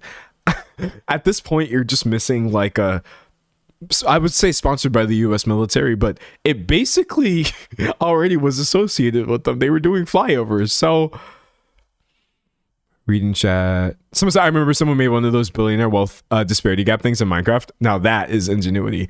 Yeah, the fighters earning hundreds of thousands of dollars across multiple outlets, some of those being in cryptocurrency, multiple coins, including USD1. And if you're wondering, like, oh, whose crypto coin is that? Let's see. Trying to pull my source. I worry that I might have to restart my surfing computer because it's acting a little slow. Hold on, give me a sec.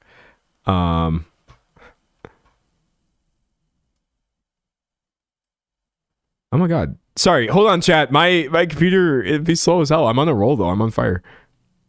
Basically, Trump is the answer. Trump backed World Liberty Financial to fund UFC fighter bonuses and USD1 stable coin at White House event, which I don't, what is a stable coin at this point? You could put anything you want in front of this. It doesn't make any of this less cringe. Not that Bitcoin is objectively bad, by the way. I will say that. I don't believe the idea of cryptocurrency in a vacuum is a negative thing. I just fear how it's been co-opted by truly the worst people. Someone said first stream I catch, welcome. Someone said this is the worst timeline. It is. I agree. Like Trump coin being paid to fighters to come perform in his backyard while we sing the anthem and fly planes overhead. Dude. Someone said it's just open corruption. The word that kept coming to my mind was literally brazenness, I think. Obviously nothing is surprising. Sometimes I think in my videos you click in and you get things that you didn't know about and it's like, wow, that's crazy. I think this is one of those times when there's no individual piece of this that is interesting. I just feel like together it paints a picture of increasing boldness that I just find appalling and embarrassing. Someone said water is wet esque title. Yeah, that's basically what I was just saying. That's basically what I'm just saying. All right, anyways, closing this crypto thing. I don't even want to get into it. I don't care. Let's see. Pulling this. So we already or I guess like on the long line of people who were there. Actually, I low-key want to go through this entire list. I want to see all of y'all that was here. I want to know why. Who did this? USA Today? All right, thanks for telling. So we had President Trump, duh, and Melania, great. American comedian and actor Shane Gillis. Why was he there? What was your intention with that? How do you get invited to an event like that? Well, I'm sure you pay. But okay. We've got U.S. Secretary of Defense. That's great. Ivanka Trump, duh. Vance, fantastic. Zuck, great. American comedian Tony Hinchcliffe. That's funny because low key, I mentioned this earlier on stream.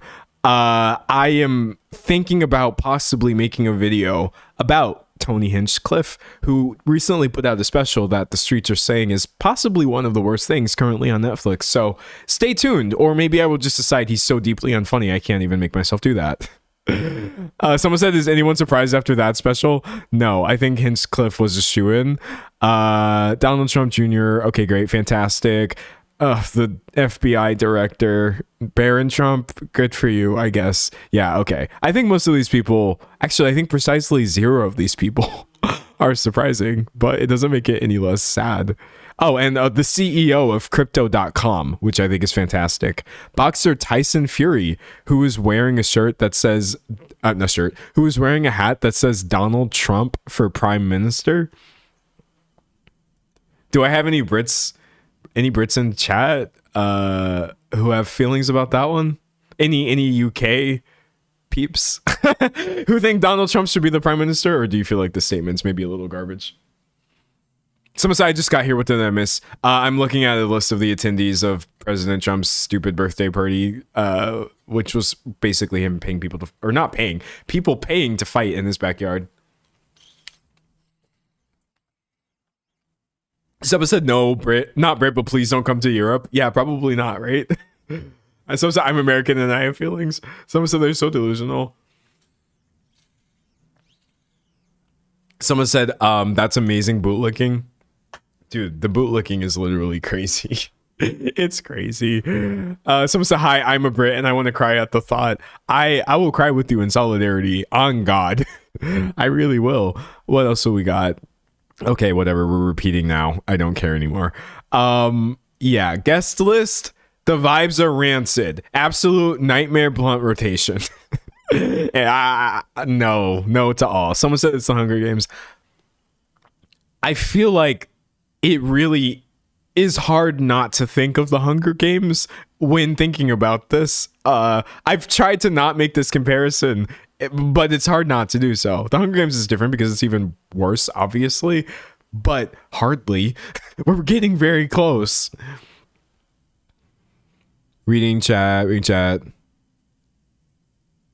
Someone said British partner. He just gave a long sign, said, dear God. Yeah, the thought of... No thanks. Anyways, moving on from that. So hold on, I'm going to close some of these tabs because I think that's probably why my computer's acting goofy right now. It's acting a little silly. All right, I think this is better. Among the attendees was also Joe Rogan, who apparently called UFC Freedom 250 the quote greatest night in history of the history of combat sports, which Joe Rogan's status as in my opinion, obviously large part of the conservative pipeline somehow still being contested is hilarious to me. But anyway, he too was glazing, saying at the at the post-fight show, "This is the greatest night in the history of combat sports, the greatest night in the history of MMA by far. There's nothing that's ever going to top this until something does." I just... Y'all gotta calm down with this. Someone said, "Oh, whether or not this guy..." Yeah, not the biggest Joe Rogan fan, but during one of Joe Rogan's interviews with somebody who, to my knowledge, literally wasn't even actually on the card. Wait, let me see. I like looked up the roster to see who was... I keep wanting to say performing, like they're pop stars, to see who was fighting at this event. And of the ones I found, the dude I'm about to pull wasn't even there. So I don't know if he was just like a line item or some sort of filler act, but I'm pulling this right here.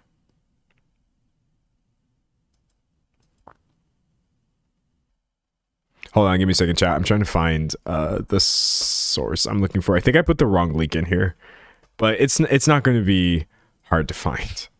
Sad Google search time. Joe Rogan interviews UFC calls Obama a man. One of the Obamas is a man, but that would be Michelle. I mean, oh no. I've said too many names. I've said too many names during the stream. I've said Tony Hinchcliffe and Shane Gillis and Joe Rogan and David Ellison and Donald J. Trump and Melania and Mark Zuckerberg and all of these people and the CEO of Crypto.com.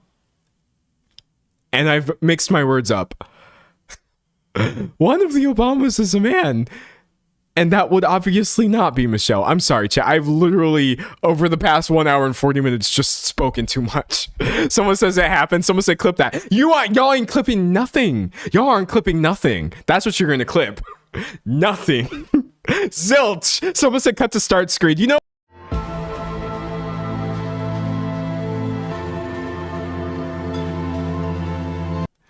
Hey.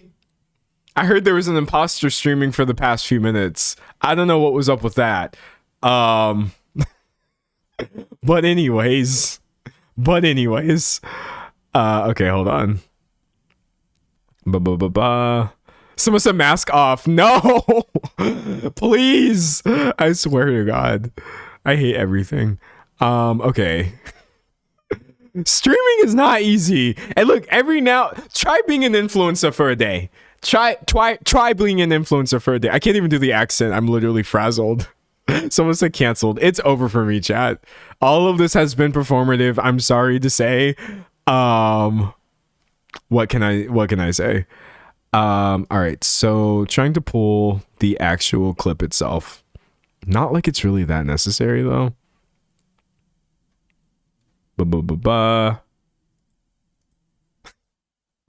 I hate everything, dog. I really, really do. I guess someone has this on IG Reels, which is appropriately hellish, so why not? We're already suffering. Why not watch this on Reels, of all places? Volume, I'm gonna crank it up. This is just like the trash icing on the trash cake. Watching a horizontal racism video on Instagram Reels after accidentally spreading racist conspiracy theories. I hate everything. Michelle Obama is a man. Am I right, America? Ladies and gentlemen, Josh Hogan.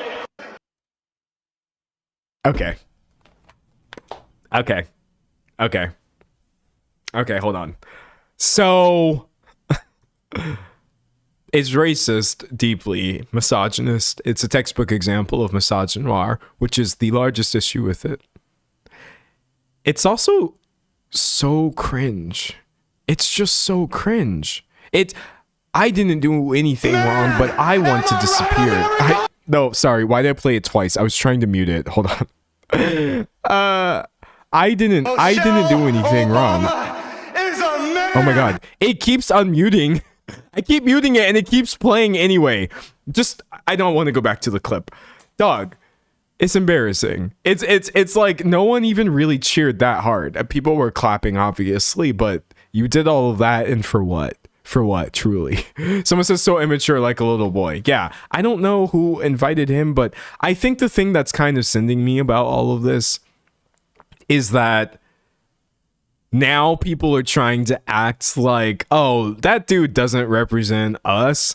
And yeah, I guess obviously one person would not represent an entire sport, but through Dana White's actions, the UFC has been cultivating this exact kind of fan base for so long. I just don't think you get to play stupid when things like this happen. I mean, you see that immediately get not contested by Joe Rogan, by the way, which is cringe, very weaselly behavior. But pulling Dana White's statement about this to Time Magazine. Someone said mental age -10, literally. Dana White called the UFC fighters Michelle Obama insult nonsense. The White House isn't commenting on it because the White House agrees. Duh. The White House is just full of the absolute, like the Trump administration is full of the absolute worst people right now. But anyways, White told Time Magazine in a text message, I understand that the Obamas are public figures, but I'm completely against saying nasty and false things about people's families. Everyone knows my position on free speech, but I hate that kind of nonsense. Oh man, it's always the free speech enthusiasts who, anyways, let's just keep going. A UFC spokesperson directed CNN to White's comment. They did not respond when asked whether this person, Hokit, had been disciplined over the remark, which he hasn't. Nothing's going to happen. And for as completely against this as he is, there's not going to be any sort of repercussions for this. Someone says it does represent you when you're at the White House. Yeah, I'm sorry. The racism displayed by this Hokit dude 100% represents the attitude that everybody was bringing into this White House event. It's embarrassing and it's sad. I think part of what is so just flabbergasting about all of this is all part of the sesquicentennial vibe that America has going on right now. And I think I used that word correctly, but we're going to Google that joint. Oh my gosh. I know everything. United States semi-quincentennial, also known as the sesquicentennial. So yeah, basically our country as it currently exists, I guess, is entering its 250th year. The anniversary is actually coming up in mere days. And this event was framed as obviously like a pre-celebration for this. And chat, not to sound like someone stating the most obvious things in the world, but I'm just really sad that the 250th official government celebration, basically pre-show party, is like state-sponsored racism. Obviously Dana White is the one who paid for this event, but like y'all literally still had the military flying planes overhead.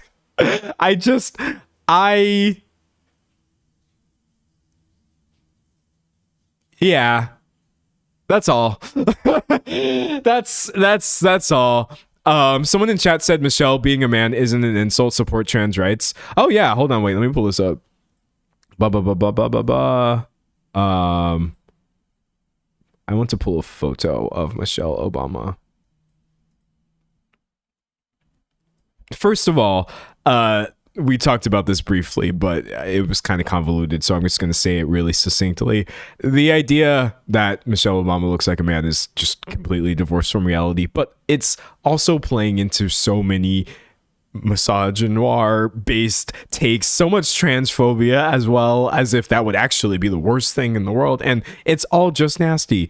Plus, she looked great, which is beside the point completely, but y'all are embarrassing yourselves with this same tired rhetoric that we've literally been hearing for almost 20 years at this point.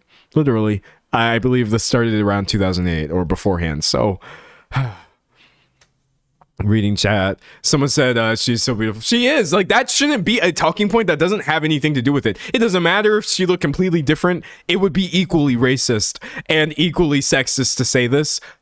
And yet it just, can I acknowledge that it feels extra stupid when we look at the material? It just is so, y'all are ridiculous, man. Sorry, I'm gonna cry.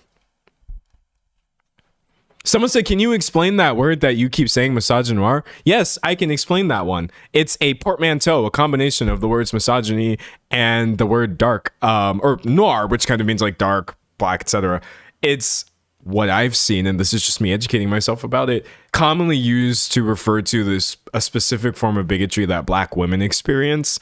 Because like in an attempt to be more intersectional, I think the point is understanding things express themselves in unique ways when you find yourself at the intersection of certain marginalized identities. And misogynoir in and of itself is like a very real thing, very documented, even though it's understudied. And the idea that black women looking mannish or whatever while being transphobic and all of these things is also a function of that. So yeah, look into that if you're curious. I did one day and I was like, oh, there's a word for this. I had no idea. I didn't know. Someone said noir means black and fringe. Yeah. Reading chat, but I think that's a good question though. I will say that is a term that helped me understand a lot of things.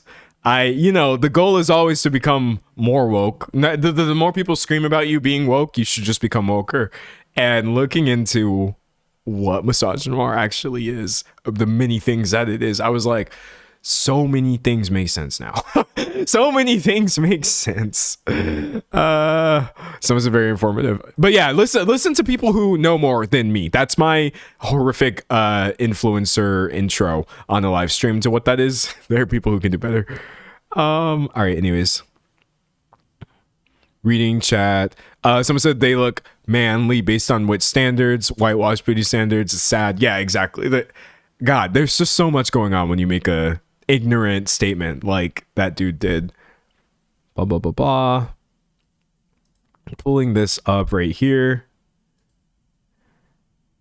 I actually kind of wanted to get into some of the responses to this comment about Michelle Obama.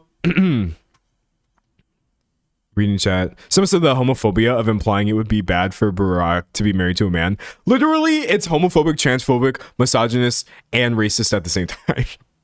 And probably a bunch of other things. Anyways, I wanted to kind of get into some of these responses to this because I find them interesting. I don't want this to get lost in like a sea of obvious bad thing is bad. Guys, it's pretty bad for something like this to happen on the White House lawn and be completely swept under the rug. Comedian D.L. Hughley, sorry, I can't talk. Comedian D.L. Hughley kind of went off about this on Threads. Just the nonsensical, absurdist nature of this. And I kind of just want to show you what he was saying.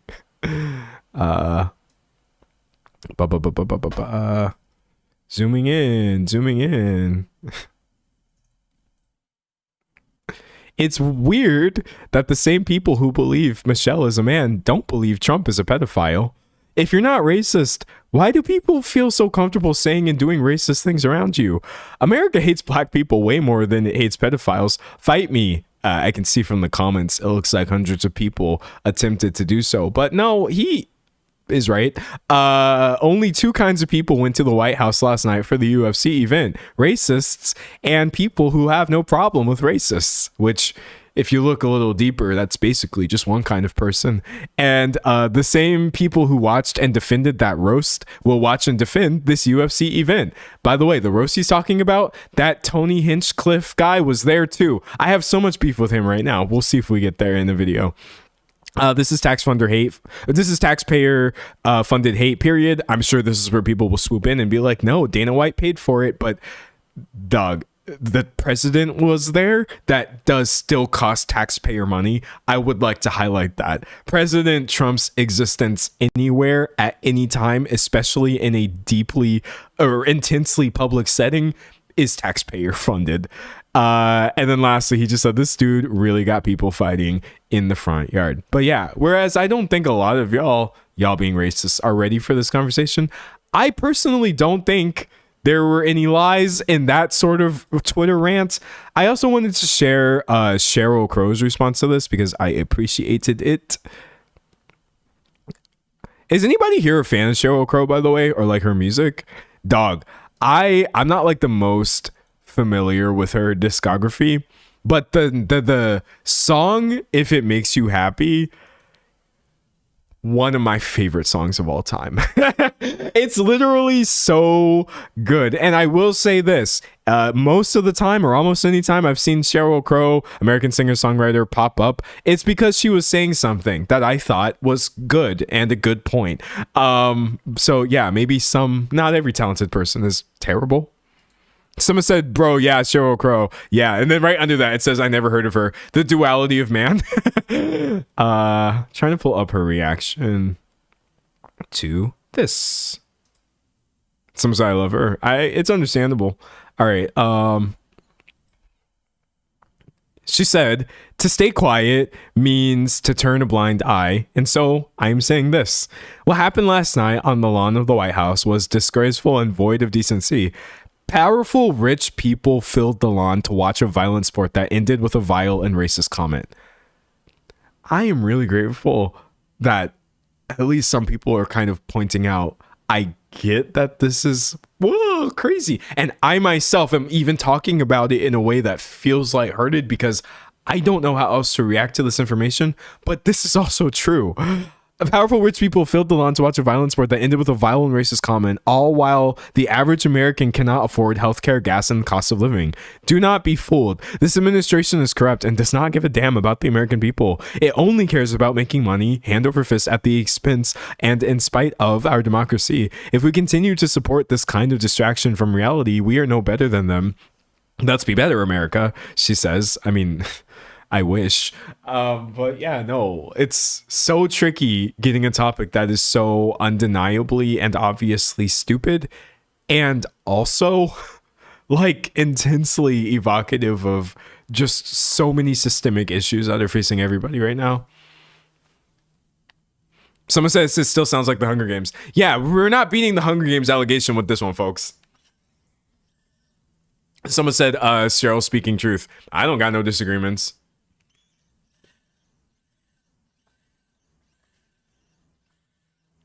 Excuse me. But yeah, that was my retrospective. Any thoughts before I record an outro and we move on to the next one?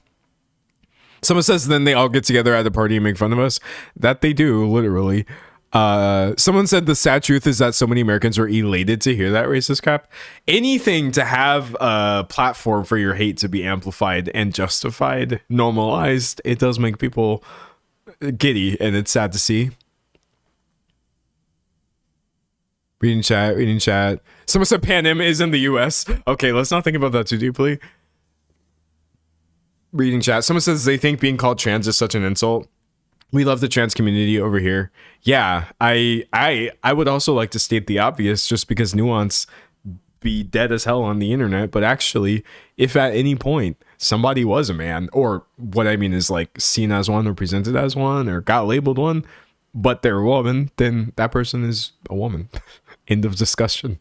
I just think it's wild even still trying to frame this as an insult. But again, we're getting to too many layers of transphobia, misogyny, etc. Like, y'all are so stupid. Reading chat.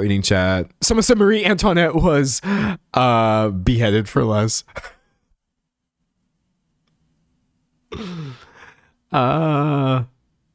Reading chat. Someone said, did you ever talk about the Huberman thing those weeks back? Maybe not. I don't even remember. Probably not. Or maybe I did. Sorry. Someone said, please talk about Trump's son trying to get a UFC commentator to admit the fights are rigged. I didn't even see that. That sounds kind of funny.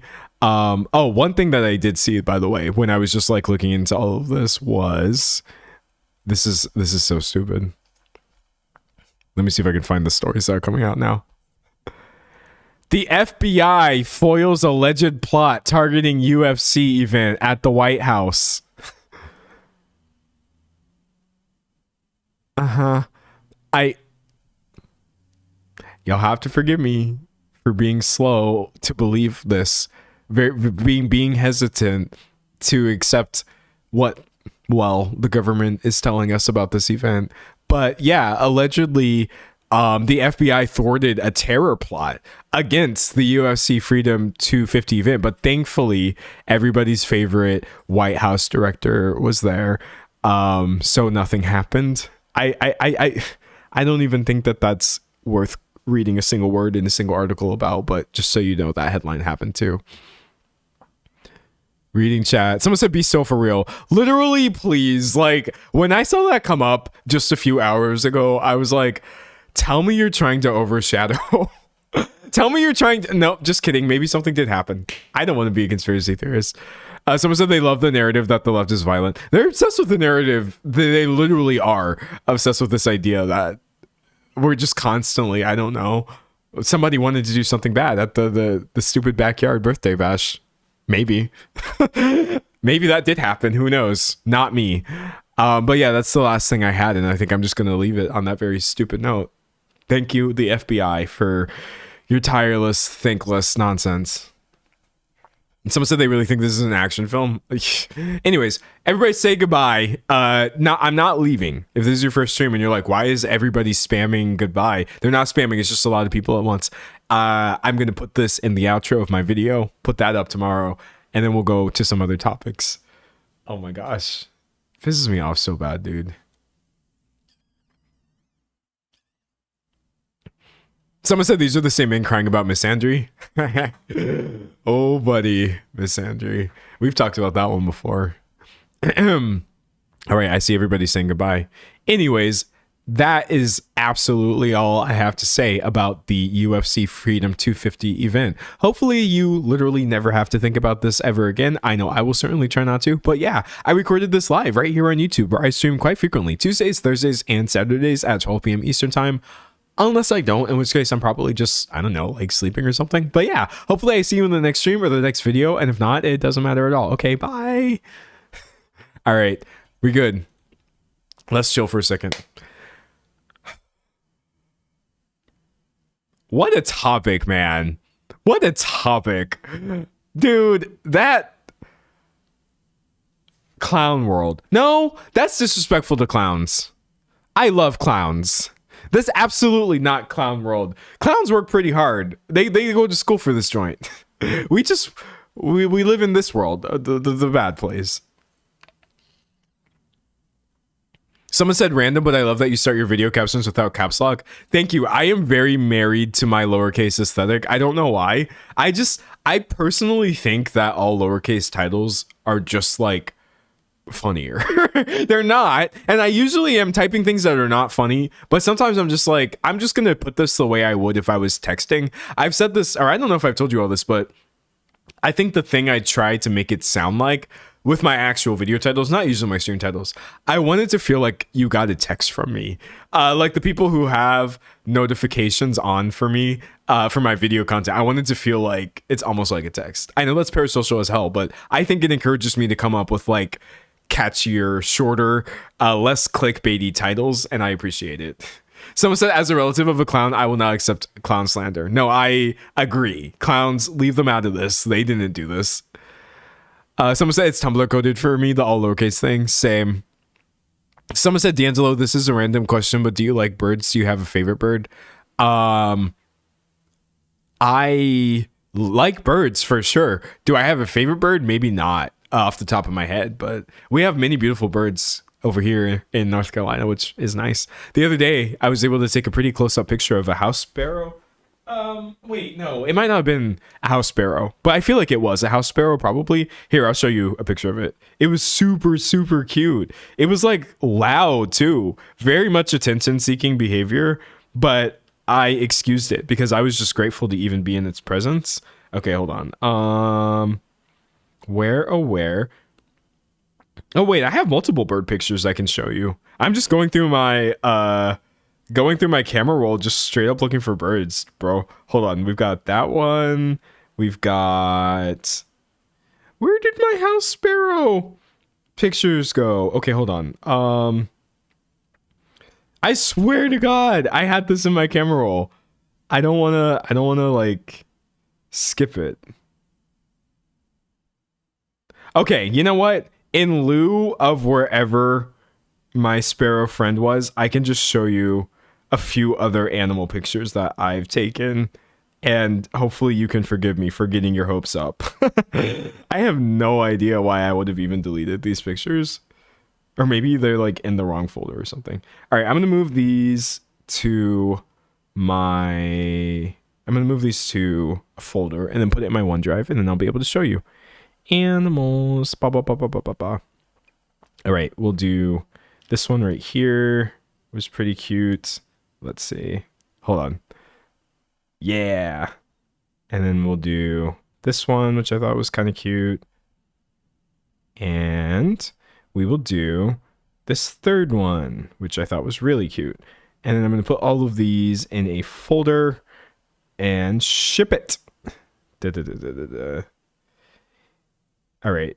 Move, share. Probably there is an easier way of sharing things from my phone, but actually, chat, I think it's probably a good thing if it's difficult for things that are on your personal mobile device to wind up on screen being broadcast to multiple people online. So I don't mind having to jump through hoops like a show dog. All right, let's see. Let's do it. Let's do it. Okay. Do I have all the photos? Yay, I have them. So here's a bird photo. Look at this. Look. I took this literally just walked by like a field. I just walked by this little field of flowers and this bird was hanging out there. Obviously not a sparrow. I don't know where my sparrow photos are, but I thought that was pretty photogenic, pretty amazing. Excuse me. And this kind of reminded me of the album cover for have you guys ever heard of Porter Robinson? He has this album cover called Nurture, or he has this album called Nurture.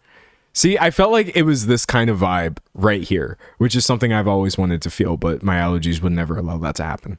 And then I have, this is not my dog. I asked for permission while I was out somewhere. Because I just thought that this person's dog was so photogenic. I literally said, can I take a picture of your dog? Your dog is so photogenic. And they said yes. So I got a picture of this absolute model. And by the way, my camera is not doing this dog justice. Literally like the shiniest dog you've ever seen. And when I pulled out the camera, the dog went like this. As you can see, and literally like made a face. And I'm like, okay, this is a dog that is used to people taking pictures of it. So I thought that was pretty fantastic. And then I guess the last photo that I took recently of an animal would be this little guy right here that I saw at a tattoo convention. There was just, he was hanging out, bro. He was just chilling. So I thought that was pretty fantastic. Some people were like scared or put off, but I was like, no, he would never hurt me. Look how cute. So yeah, you get a snake, a dog, and a goose. Yay. Someone said, D'Angelo, you're really whimsical. I don't know. I try to find the whimsy in my life. It's certainly not going to find me. That's how I feel. Someone said I love snakes. I like snakes too. I think that they're pretty dope creatures and they're misunderstood. I was scared of them for a long time. So experiences like this of like seeing one and just feeling like neutral or even a little bit happy makes me happy. Some of the snakes are great. Yeah. Sometimes I love how snakes are always going like, it's so silly. Very much silly vibes for sure. Yeah. Sometimes I think the goose pick was my favorite. Well, I think the goose pick, in my opinion, had the most artistic value. Like this, I was kind of far away from this person. And this one, I was just taking it really fast before an elevator opened. But this, put that joint on your wall, bro. You could literally put this one on your wall. I feel like this is the most cinematic of all of the three, because I was actually trying to take a good picture. I felt like the goose wasn't going to go away anytime soon. And so I took my time and I framed the shot properly and then I cropped it appropriately. Someone says the goose pick looks like he's about to go off. Probably. That would be such a fire album cover, actually. Just slap like a parental advisory sticker right here. I have no idea what genre of music that would be for, but I would listen to it. Someone says snakes gross me out. They used to gross me out because I feel like the way they move is just so very different to how most creatures move. And I found it really off-putting, but lately I've been thinking they're kind of cute. And like, it's not their fault. That's how I feel. But it's also not your fault because on some level, you should be scared of snakes. I think like you shouldn't be scared of like pets or whatever, but like if you're out in the wild and you just have this response of like, oh, maybe I should turn around and go the other way. That's a good response to have to a snake, in my opinion. So I don't think it's bad. Someone said I don't really like geese because they be creating beef. That's funny. It's true though. I got chased by geese as a kid. I'm not going to get over that. Okay, I will say this. I have this opinion about chickens. See if I can just find a picture of some random chickens, bro. Okay, great. So this is not my picture, but like I know a lot of, or not a lot of, but for some reason multiple people who have chickens, like they just take care of them and stuff like that. And I never share with them that I have beef with chickens because when I was younger, like a child, we lived with someone who kept these and took care of them and stuff. But dog, they felt mean to me. They were just being themselves, but I felt like they were being mean to me. Now I don't hold that against all chickens or any of them nowadays, but sometimes I see chickens and I just have flashbacks to them like coming after me. I think it's almost like they sensed fear, or maybe they were trying to be friends and I misinterpreted it, but I was pretty terrified actually. And I was literally like 12, like old enough to not be afraid of chickens, but I was. I very much was. Someone said chickens are evil. I feel like they were just being themselves. Not necessarily evil, not necessarily good, but I was certainly terrified of it. Someone said chickens are fun. F roosters though. I don't remember ever encountering any roosters, I will say. Someone said like all those chickens. But yeah, they're very photogenic and they're very cute. And I still get happy when my friends send chicken pictures. So I won't knock them. I'm not gonna knock them, but some such chickens can be pretty mean sometimes. They can be, in my experience. Literally, I was feeding them. And maybe I was doing it bad or something, which is why they were like, bro, get this guy out of here. Maybe they thought I was a threat or something. Reading, someone said swans are beautiful, but are mean girls. Okay, it's kind of like dolphins. Y'all know about dolphins, right? Look, dog.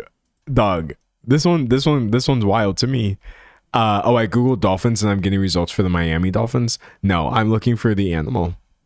So, very beautiful creatures, right? Should be protected, very graceful, etc. And like often get used as mascots for whimsy and ocean vibes. Do they live in the ocean or do I just sound like an idiot right now?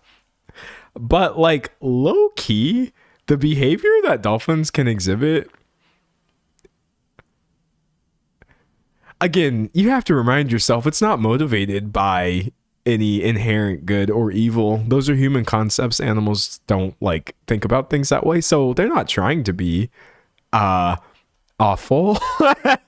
But oh my gosh, dolphin behavior is just, it's kind of wild. That's how I would describe it. Dolphins be wilding out. They wild as hell, which I didn't know for the longest time. I just thought they were like, I mean, they are still cute creatures, but they're not exactly harmless, is how I would put that.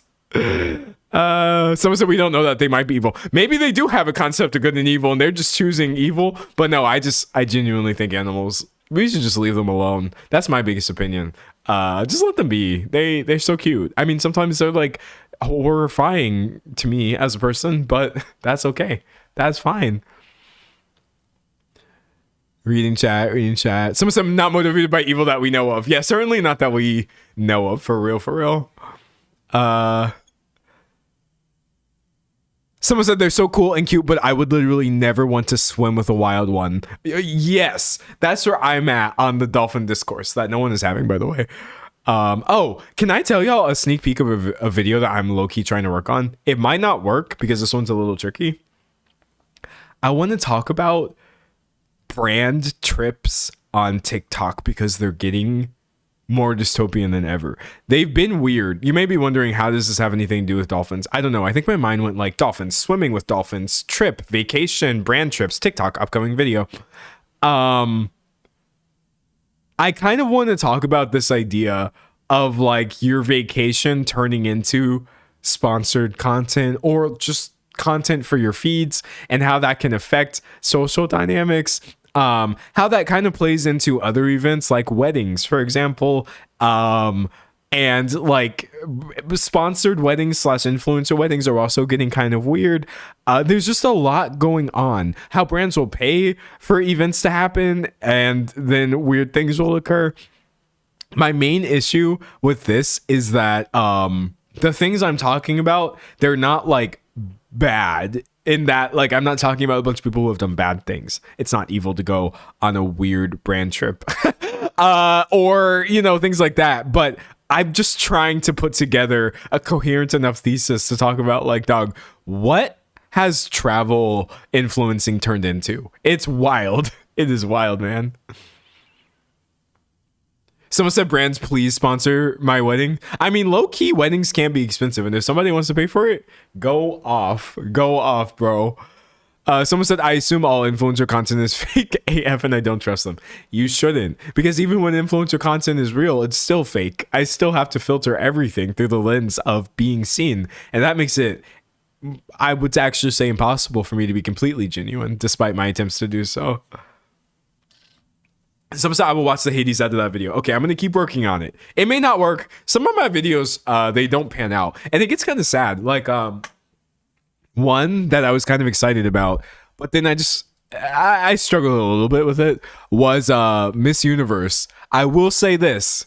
Even though I backed out of this video for now, y'all, this is a wild rabbit hole. I think that the conclusion I had come to with the Miss Universe thing was that there's a lot there, and there are a lot of channels who put a lot of effort and work and research into covering like Miss Universe related things. And so I had done a very like surface level, simple, like 90-minute discussion about the outside of this, and I realized low key people would just be better off watching like bigger deep dives into it. So I set that one aside. But let me tell you, there's just a lot going on there. Someone said the Grimes video. I have not abandoned the Grimes video. Don't worry. We've talked a little bit about my failed cat's eye video. That was a mess, but very interesting. I will say though, usually my videos work. I'm pretty good at it. Excuse me. Someone said, I feel like we all sing. Okay, Victoria Justice. Someone said they still do Miss Universe. I'm pretty sure they absolutely do. Yeah, which is wild. Yeah, it's still happening. Someone said Miss Universe is an absolute mess. Yeah, there's a lot there, dog. Excuse me. Someone said Grimes is kind of an ongoing saga, though. Yeah, the Grimes story is like not over, so I don't feel any particular rush. I could put this video out any time and I think it would still hit, is my hope. Which is why I'm letting that one cook, because I am going to put out one big banger this year. Someone said Poor Manon. That I agree with. That's my only cat's eye take you'll ever get from me. Someone said Miss Universe has always been weird. Trump used to be a big producer and funder of it all. Also connections to Epstein. Yeah, I guess the idea of pageants in general, they're just weird. Well, I think the reason that I associate pageantry with like weird stuff is because like this starts really early for a lot of people, right? Like they be having child pageants, and that is weird. Child beauty pageants is crazy to me. And then all of that is kind of like a pipeline into, obviously you get into a space where the contestants are adults, and so it's certainly less weird from that angle, but that doesn't mean that there's still no exploitation going on. Yeah, no, I can't with the child pageant stuff of it all. I'm just like, what? You're literally like dressing a bunch of kids up and competing to see which ones you think are the most beautiful. Okay, nah, we gotta leave that in the past, bro. No. Someone said the child pageants on TV. Literally, like, ew. And someone said Toddlers and Tiaras was a crazy show. Yeah, that's bad. Nah. Someone said, are you gonna talk about FIFA World Cup insanity? Low key, no. Mostly just because like, mostly I feel like people have got it covered, and I haven't been watching it, if I'm being quite honest. I'm not like super familiar. Not that I'm familiar with everything I talk about. Like we just talked about UFC, and I don't know much about that. But like maybe. But yeah, no, I feel like people have been locked. They've been dialed in. They've said a lot of the things maybe that I would have said, I guess. Someone said child pageants are actually horrible. Yeah, it's just a twisted concept that's warped. Someone said not about the sport, but the racism is crazy. I believe it. I absolutely do. Reading chats. Oh, this is an interesting topic. Someone said Tyra is suing over the doc she participated in. If you don't know what that is referring to, does anybody remember the show America's Next Top Model? Or even if you don't remember the show, did you see Netflix release a documentary showing the behind the scenes and just testimonies of how bad America's Next Top Model actually was? Because that was wild. ANTM. So America's Next Top Model is a reality TV show. 24 seasons is crazy to me. Very much that had Tyra Banks as the face of it for the longest time. The problem is Tyra Banks is kind of maybe definitely not a great person for many reasons that would be answered much more succinctly if you were to watch this documentary. So bad, in fact, that even in a documentary where she was the one being interviewed, she still came across really poorly. And I guess maybe she has realized that after the fact, or I don't know, she just sees this as an easy paycheck. But Tyra Banks sues Netflix for defamation over Top Model docuseries. The lawsuit claims that producers used roughly 16 minutes of Miss Banks's 3.5-hour interview to present a false narrative stripped of context. Suing a documentary that you agreed to participate in and that only used your words is bonkers to me. But yes, this is the current state of the Tyra Banks versus Netflix with regards to America's Next Top Model docuseries. I think that's just embarrassing, honestly. Someone said she's a product of our society. Yeah, Tyra Banks kind of represented at that time a lot of things that were wrong. And not that all of these things have gotten better, but yeah, oh man. I never watched, to be clear, I've never watched America's Next Top Model, but I've just seen, obviously, the things that were happening there and the things it was reinforcing. And I'm just like, what was life? What was anything? Someone said, let's go Discovery. Yeah, that's not going to be fun. If the whole 3.5-hour interview winds up seeing the light of day, I don't know that would be great for her, but who knows? Someone said, no way she wins. I kind of doubt that she would. I don't think she should. That's just my opinion. Someone said her hot ice cream still makes me laugh. The one thing about Tyra Banks that always gets me, and I got to be careful with how I present this, but well, it's her music. Her music, I think, is very interesting. Not specifically just her foray into music, because that's a lot of people. I'm talking about her. I don't know how to describe. I don't know how to describe it. Hold on, let me see. So Model Land is actually a book, a 2011 young adult novel written by Tyra Banks, which I never read, and ghostwriter Michael Solert, published in 2011. But for Model Land, she put out a song, I believe. Okay, here we go. Yeah, Tyra Banks's homemade Model Land song. Which I'm like, what? I don't want to catch a copyright claim. I've actually been running into some blocking issues with my streams recently, but maybe I'll say, you can take my word for it. It's very interesting. Someone said the Top Model theme is her song. Yeah, Tyra Banks and music go way back, but chat, forgive me for being horrifically fascinated with the idea of Tyra Banks's Model Land 2011 young adult novel plus the accompanying song that she created for it. That's amazing. I know I'm not saying this in a way where I'm trying to lay somebody who also is problematic. I'm just stunned. I really am. Someone said I was praying for this to be brought up. It's your lucky day, for real. But yeah, no, Oh man, America's Next Top Model. Dark times. Dark times for sure. Someone said, what did she originally get famous for? Modeling, I believe, right?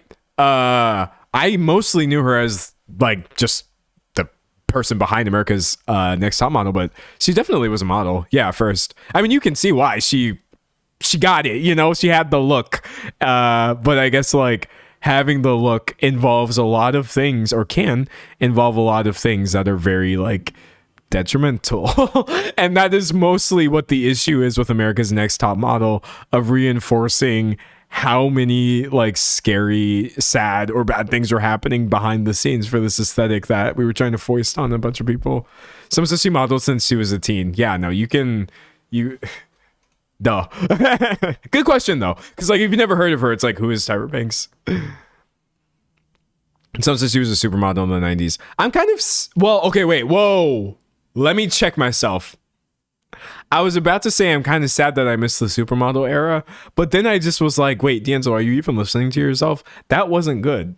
I don't think that was a good thing, but in some weird fake nostalgia for a time during which I was never born way, sometimes I feel like it would have been interesting to have seen the supermodel era. But then I'm like, no, those weren't good times. Those weren't good things that were being reinforced for everybody. So scratch that, but it's okay. We still have a bunch of really cool models nowadays anyway. Like I think probably some of my favorite models, I won't lie, I am a fan of Alex Kansani. I just think she's great. She's got the look. She's also very funny. Not like that's a requirement for being a model.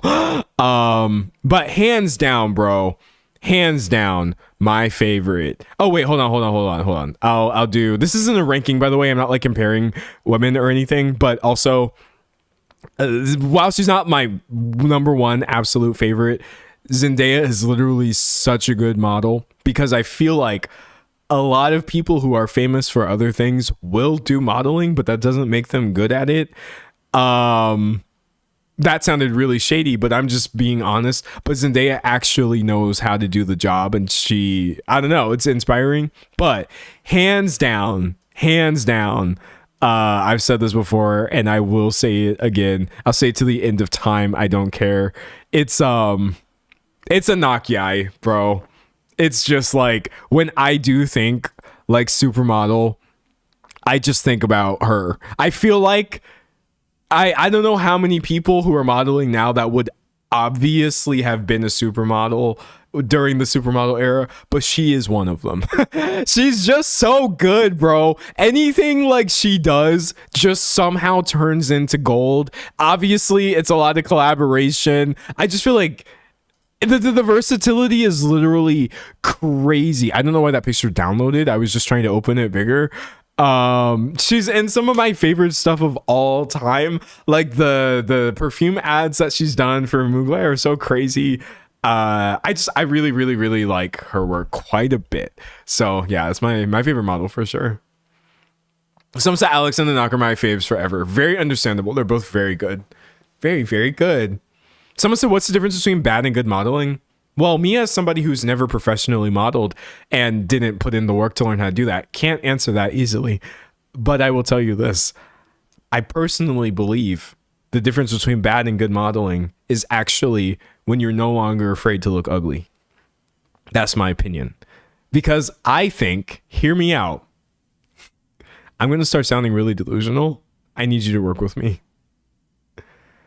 There's no context in which I can be ugly. It can't happen. It doesn't matter what expression I'm making. It doesn't matter where the camera is, what lens is being used, what the lighting is or is not doing. I'm always going to be serving something, and it's safe to assume that I'm serving it on purpose. Or at least that's how I try to walk through my life. Like when I'm just checking the mail or whatever, I walk thinking these thoughts in my head. I feel like if that is your approach to modeling, you're going to be a good model. Where I feel like you're not giving as much as you should is when you're too concerned about like, oh, does this look good? And you're afraid to do things that are interesting. So I personally feel like the difference between good and bad modeling is being afraid to be a bad model. You don't want to look ugly. You don't want to look weird. So you're not like really giving things that other people might not think to do. But I think when you just let go of all ideas of what does or does not actually look good, and you just trust. You trust that the angle, the lighting, and what you're feeling, and the photographer's work, you trust in the styling. You have to have a lot of trust, I feel. That's my opinion. I don't know jack's diddly squat about actually modeling, so I can't tell you. Would you believe I've never actually been in like a professional photo shoot? It would be fun though. Someone said just having more confidence. Basically, I mean, like having enough confidence to where you're not afraid of doing anything. Because I feel like a lot of really great pictures are just, a lot of it is just like poses and expressions that would maybe not come to other people. Also, speaking of this, I don't know why we're on this topic, but since we're here, let's just continue. Vogue's covers low-key have been like cringe for the longest. I mean, first of all, this Timothy Chalamet mess for December should tell you everything you need to know about the direction of Vogue's covers have been going in. I don't like dislike the people that are on the covers, but I'm just saying like this is cringe. However though, dog, Vogue China, I swear to God, it's not just Vogue China. There are almost anywhere that is not here, if I'm being for real, has better covers. There is something though about a Vogue China magazine cover where I know that they are going to go above and beyond. They are literally going to do the absolute most. They did this one for like I think it was for like sports, like athletes. I swear to God, I have seen the craziest, dopest pictures. And when you ever get like a celebrity who, like a non-Chinese celebrity, doing a cover in for Vogue China, I swear it's going to be their best one. Someone said Vogue Korea. Yes. I swear to God, it's literally just anywhere that's not the United States. For some reason, their covers go harder. It cringes me out. These Vogue Korea covers go hard. Look at this. When is the last time we did something like this? This is so dope. But yeah, I am dog. Come on. I'm waiting for us to get the point and realize that this is boring. There's a bunch of wow, beautiful, famous people look famous and beautiful. We get the point. Where is this at? Where is this, dog? You have to give me more or I'm going to start crying, honestly. So that's my opinion on the absolute state of fashion photography. Someone said no crumbs. Yeah, no, I don't know. I just think it's also fun. I'm also excited to see more diversity. Hopefully, I will say this, like all of my interests or hobbies, fashion has massive glaring issues that have not been resolved. Some of them have barely gotten better. So it's still actually very cringe seeing how narrow everything, I'm using the word narrow not even as a euphemism for skinny, but literally just how narrow the scope of what is considered beauty is. I'm never going to be happy until I see more types of people represented, but one thing at a time, I guess. One thing at a time. So Vogue Philippines is amazing. I have seen some really dope Vogue Philippines covers. I need to do a deep dive into just looking at more of those, because I feel like anytime I've seen one, I've been like, oh, let's go, and then I just get sad about the other Vogue magazine all over again. Reading chat. Someone said American Vogue has been lackluster. Literally low. Someone said, every time you say that's my opinion, I think of that one meme with this girl. Wait, are you thinking of the one from that reality show where she's like really mad and she's like, that is my opinion? Is it that one? Because that one's really funny. And sometimes I like say it the way that she said it, but just a little calmer so as not to scare people. But you may not be thinking of that one. That is my opinion meme. Is it this? Oh wait, it's edited. I hate those memes where people just like edit it for no reason. I want the original. Okay, shout out TikTok. I don't really care. Oh my god, this is from 2019. Why am I always like aging myself? Okay. Whip out the headphones for this bad boy. Let's see. I haven't seen this clip in a long time. It might not even be that funny. If you like them or not, you don't have to sleep with them. Hold on, I'm gonna turn this up. Volume master. We'll do like, I don't know, 400, bro. You don't have to vacation with him. You don't have to do anything with him. I didn't say bad things about Brooks. I said I don't think that he's good for you. How do you know what's good for me? That's my opinion! I don't really care if you like him or not. That's such a good clip. It's such a good clip. I love that clip. I feel that way sometimes. I don't express myself that way sometimes because it's not going to get me anywhere. But sometimes I'm just like, do I have to attach IMO to everything? Actually, this is one of my pet peeves. Let's talk about it. Let's talk about it. Let's talk about it. One of my biggest pet peeves in online communication, not just discourse, literally talking to people online, because people don't do this in real life at the same rate, is when you say something that is obviously your opinion, and then people will follow it up by basically acting like you're stating an objective fact. And I'm like, well, obviously I meant in my opinion. For example, let's say we're talking about movies, and I was like, Titanic is my favorite movie or whatever, and I maybe enjoy Avatar.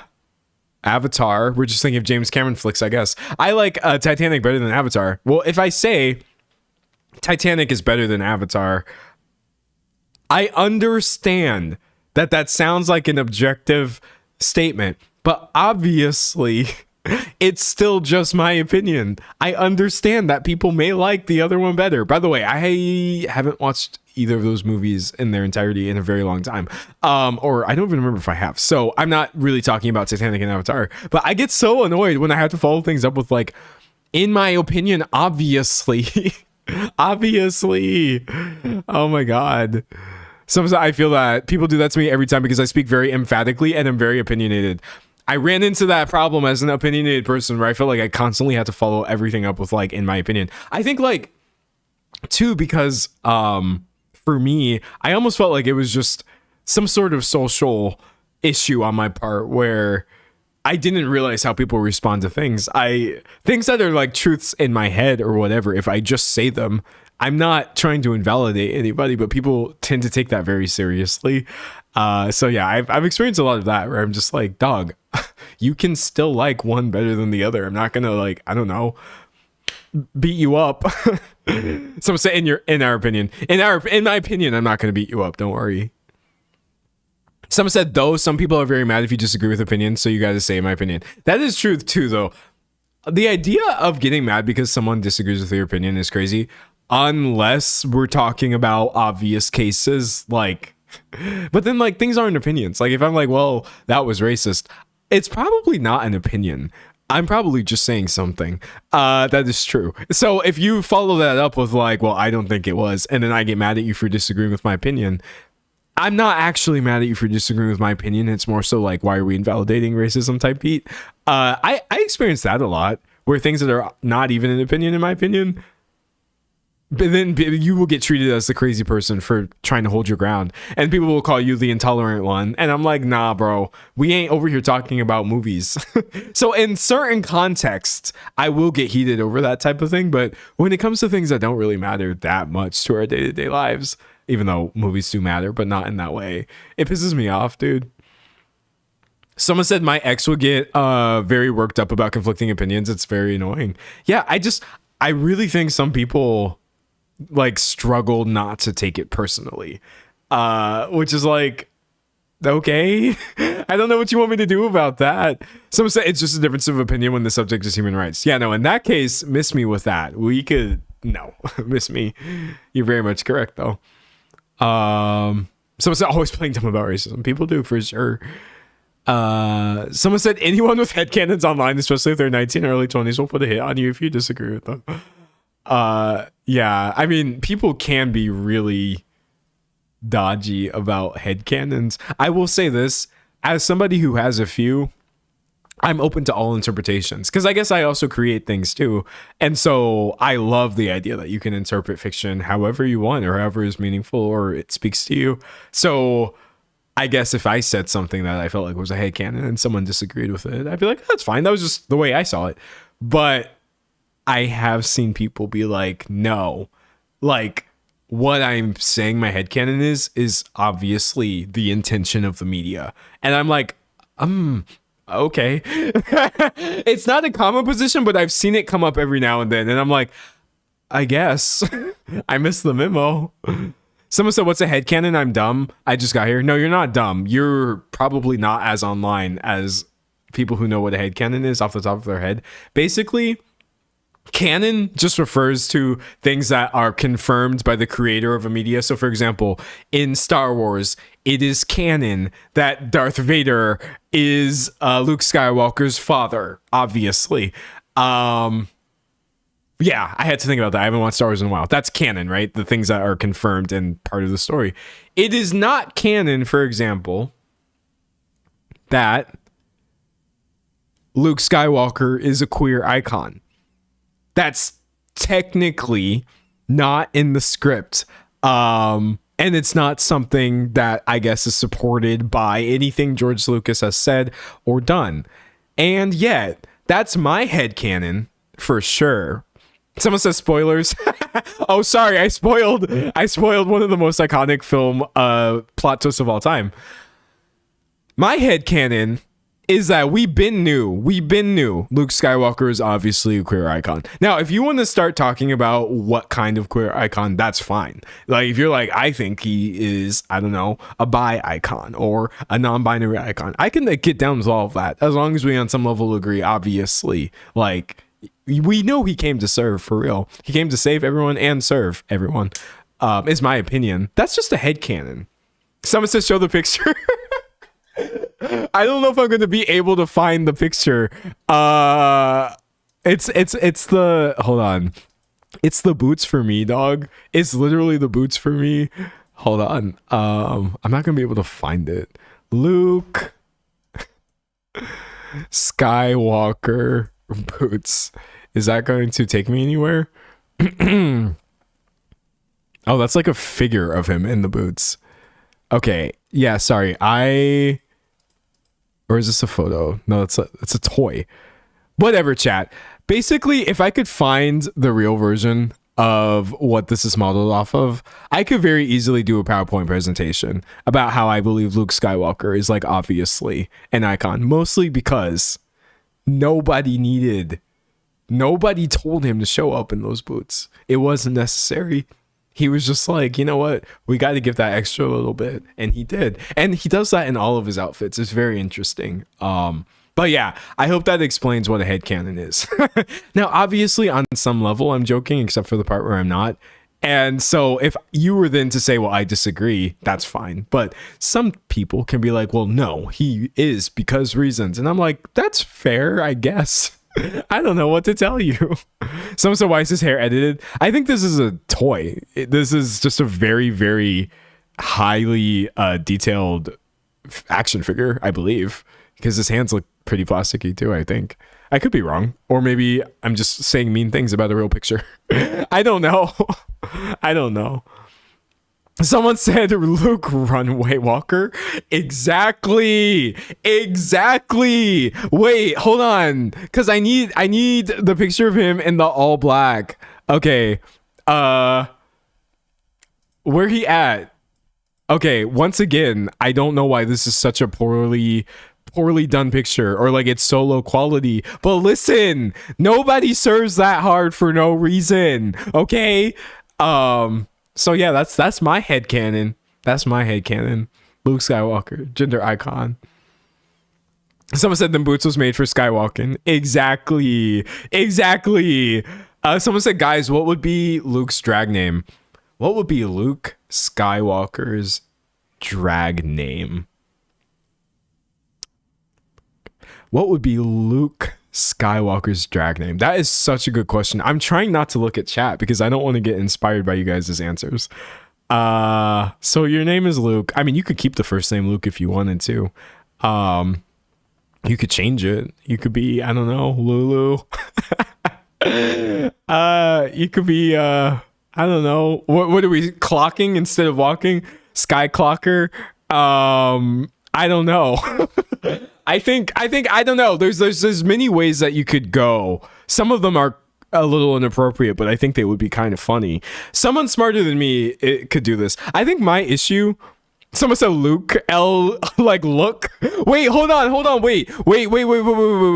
I do think that's a good start. Let me pull open my notepad.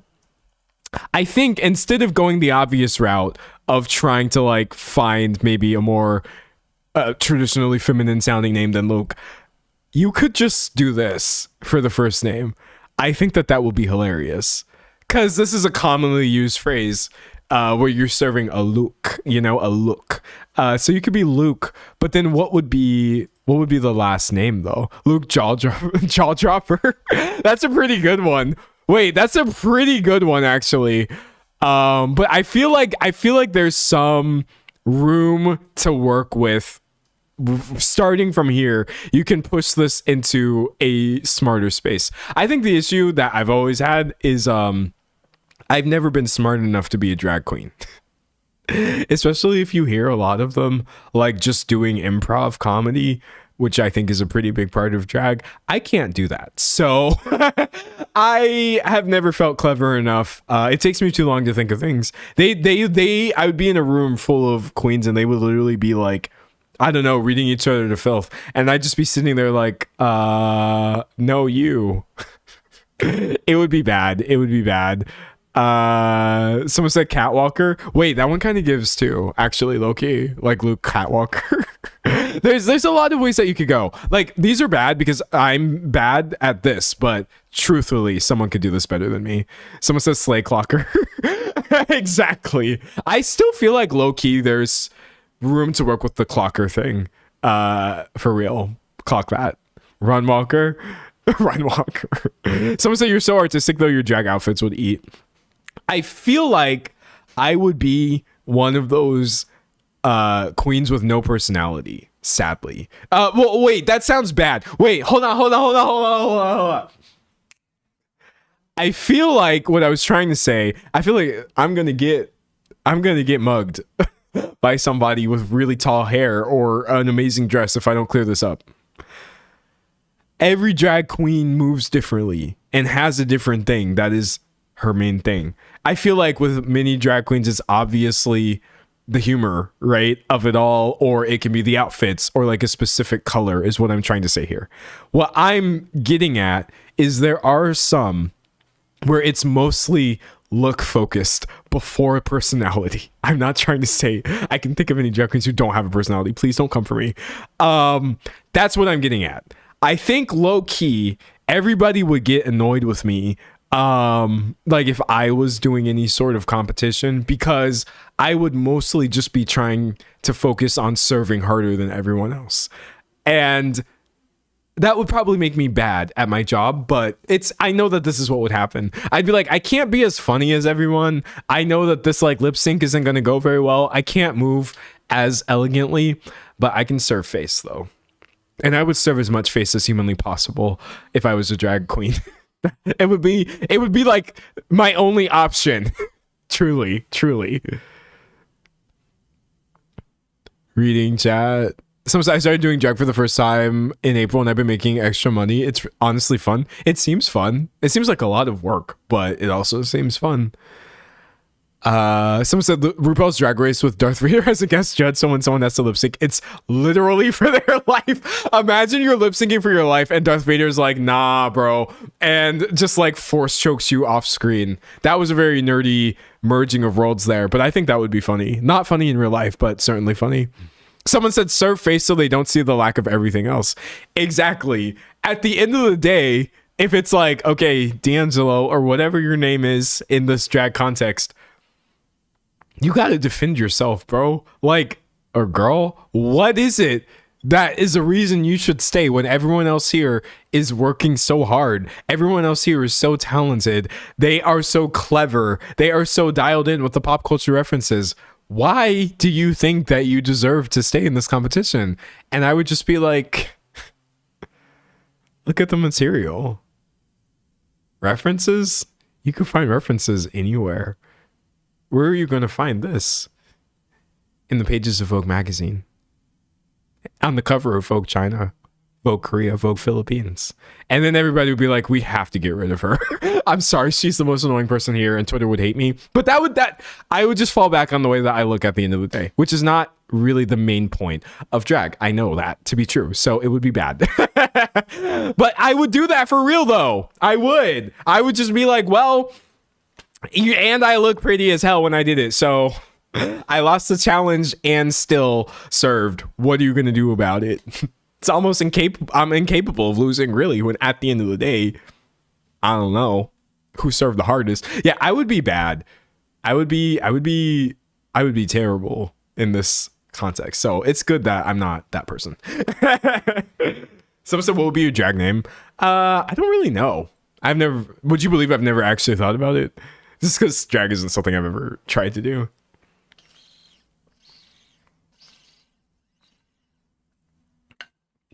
Someone said, I definitely won't make Tattoo Queen happen. I get it. Yeah, I would low-key have to figure out how to like make that part of the look too. I mean, obviously I could cover them if I want, but like there are drag queens that have like hella tats, I think. I'm trying to think of, wait, I might be wrong about this. Hold on, I'm trying to find like pictures. Well, I guess this isn't exactly like hella tats in the traditional sense, but like Violet Chachki, for example, she be tatted up, bro. I feel like I'm not covering nothing. I would be out there tatted as hell, frankly. I think I could probably get away with it. No, she's covered. I didn't even realize that. That's crazy, bro. Yeah, this would be me, honestly. That's it. That's all he's got. Someone said Miss Fame, Sasha Velour. Okay, see, y'all know more than me. I could totally be Tattoo Queen for real. Someone said Cameron Michaels. Nice. Someone said Violet is stunning. This is true. I would agree strongly. Someone said Danzo would be one of the drag queens that are like otherworldly, just like Alien. I would definitely try to lean into the like transcending gender part of it, for sure. Of just like, I think I would try to play a lot with scale. I know that's probably a really boring answer, but like maybe just a normal fit. But then one part of it is like ridiculously big, right? Or maybe it's been multiplied in some ways. I show up with an arm with like 30 bags on it or something. I don't know. Like I would always be trying to think of like off-putting / liminal ways of incorporating my drag, because I think that would be really fun. Like, you know, the prettiest eye makeup you've ever seen, but then I also have a third one right here for some reason. I think that would be dope. I would just be doing the worst stuff ever because I think it would look cool, and drag would be the perfect time to try to get away with it. Reading chat. Someone said I would be the queen that comes back on All Stars because first season I was too anxious. Yeah, being on live television, I don't know about that. I feel like I would be scared all the time that I'm being stupid, and then when I see it cut after it's edited, I'd be like Tyra Banks suing Netflix because I'm like, I look so bad in this. You gotta take it down, bro. Someone said, what about your Final Fantasy drag? Yes, that's the thing. Remember earlier when we were talking about Yoshitaka Amano? See, I've always, I don't know why I'm typing this in all caps. I've always tried to operate in the same space. And essentially, what I feel is that I would really want to tap into like this sort of Final Fantasy-esque, very flowy and like too pretty to actually exist type look. I just feel like there's so much to work with here for sure. Like, dog, imagine a look that is in any way inspired by this, for example. That would be crazy. So crazy I accidentally hit starting soon. That would literally be crazy as hell. I would definitely pick like certain Final Fantasy characters and then just work backwards from there. It would be great. It would be great. So I'm doing a bunch of drag name generators now. But then also like at the same time, I think there's a lot of ways to do drag and you don't always have to be a queen specifically.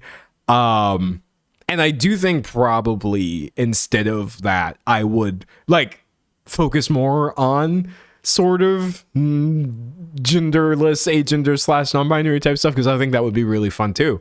Of more like, what is that? Or leaning into like the gender confusion of it all, I think would be amazing. That would be great. That would be fantastic. Someone said, gosh, the makeup. Dude, like Final Fantasy inspired drag makeup would literally be crazy. It would be so crazy. Oh man. Someone said drag queens, drag kings, and drag things. Exactly. I would very much be in the last category. Because I feel like a big part of drag can, for some people, be like reclaiming things. And I would very much want to reclaim the confusion of it all. You get slapped with that label no matter who you are in the LGBT community, but like you definitely gonna get hit with that as a non-binary person. And I'd just be like, okay, well, if I'm confused about my gender, we're all going to be confused about my gender today. And that's basically the way I would approach it. Because I think that would serve low key. I think that would serve if my thesis as a drag performer, everyone is going to be as confused about my gender as I am.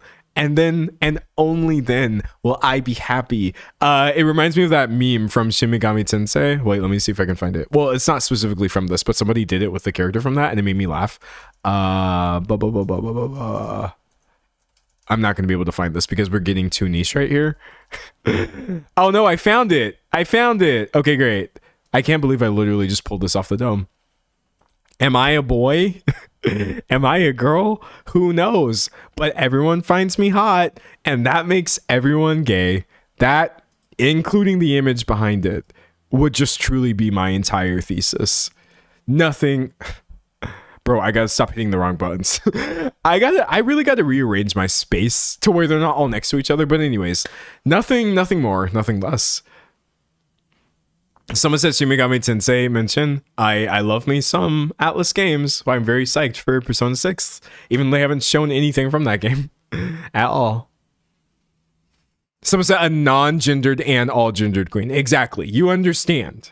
I would just be having you wondering what the point of this was in the first place. Someone says it always comes back to Shin Megami Tensei. It literally does. But yeah, that was my little spiel on drag. I think it's great.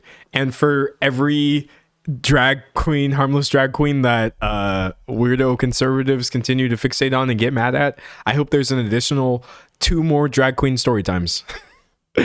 I really do. Because like you're not gonna die because an artist was just, I don't know, existing. Or someone was making commentary on gender, or a kid saw somebody wearing a dress but that person wasn't a girl. Oh no.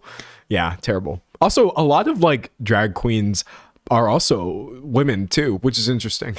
I feel like I did not know that. And then I looked into it and I was like, there's like representation within, there's diversity within an already diverse group, which is really fun. Someone said take on the Lego situation. I don't have any sort of interesting take on that. I think it's a bad thing that happened from what I've seen. Someone said they showed a trailer. It looks horror themed. They did. I liked the green and like the graveyard vibes for Persona 6. I think that's going to be interesting. Someone said a drag queen I like dresses as a clown. Dude, there's so much potential there.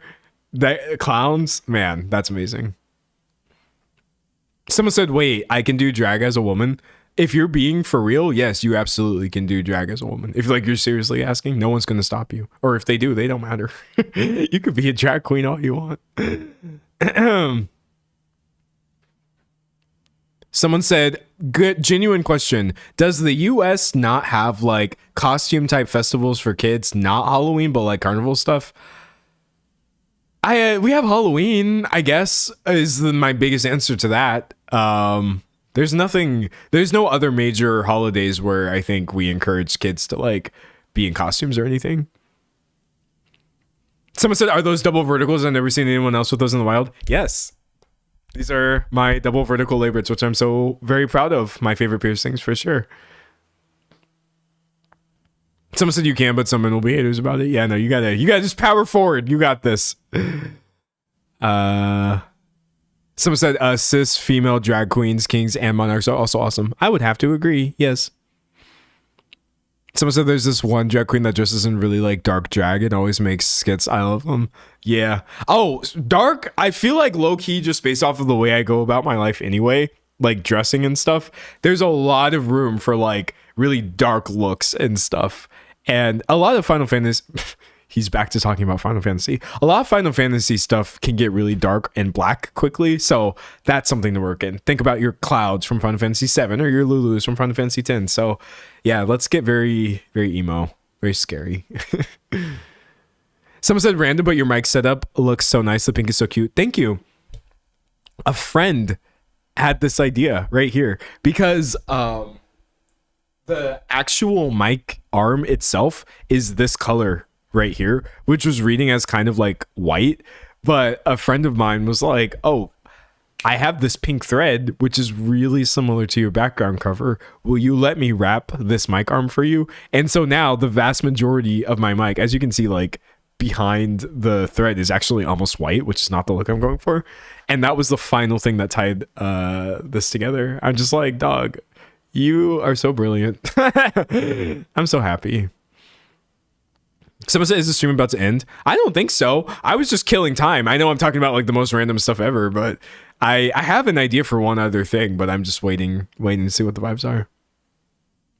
Someone said, I can't even tell it's thread. It looks like wood. I know. It came out so fire, dude. I was so happy about that. Someone said, thoughts on the announcement of Kingdom Hearts 4?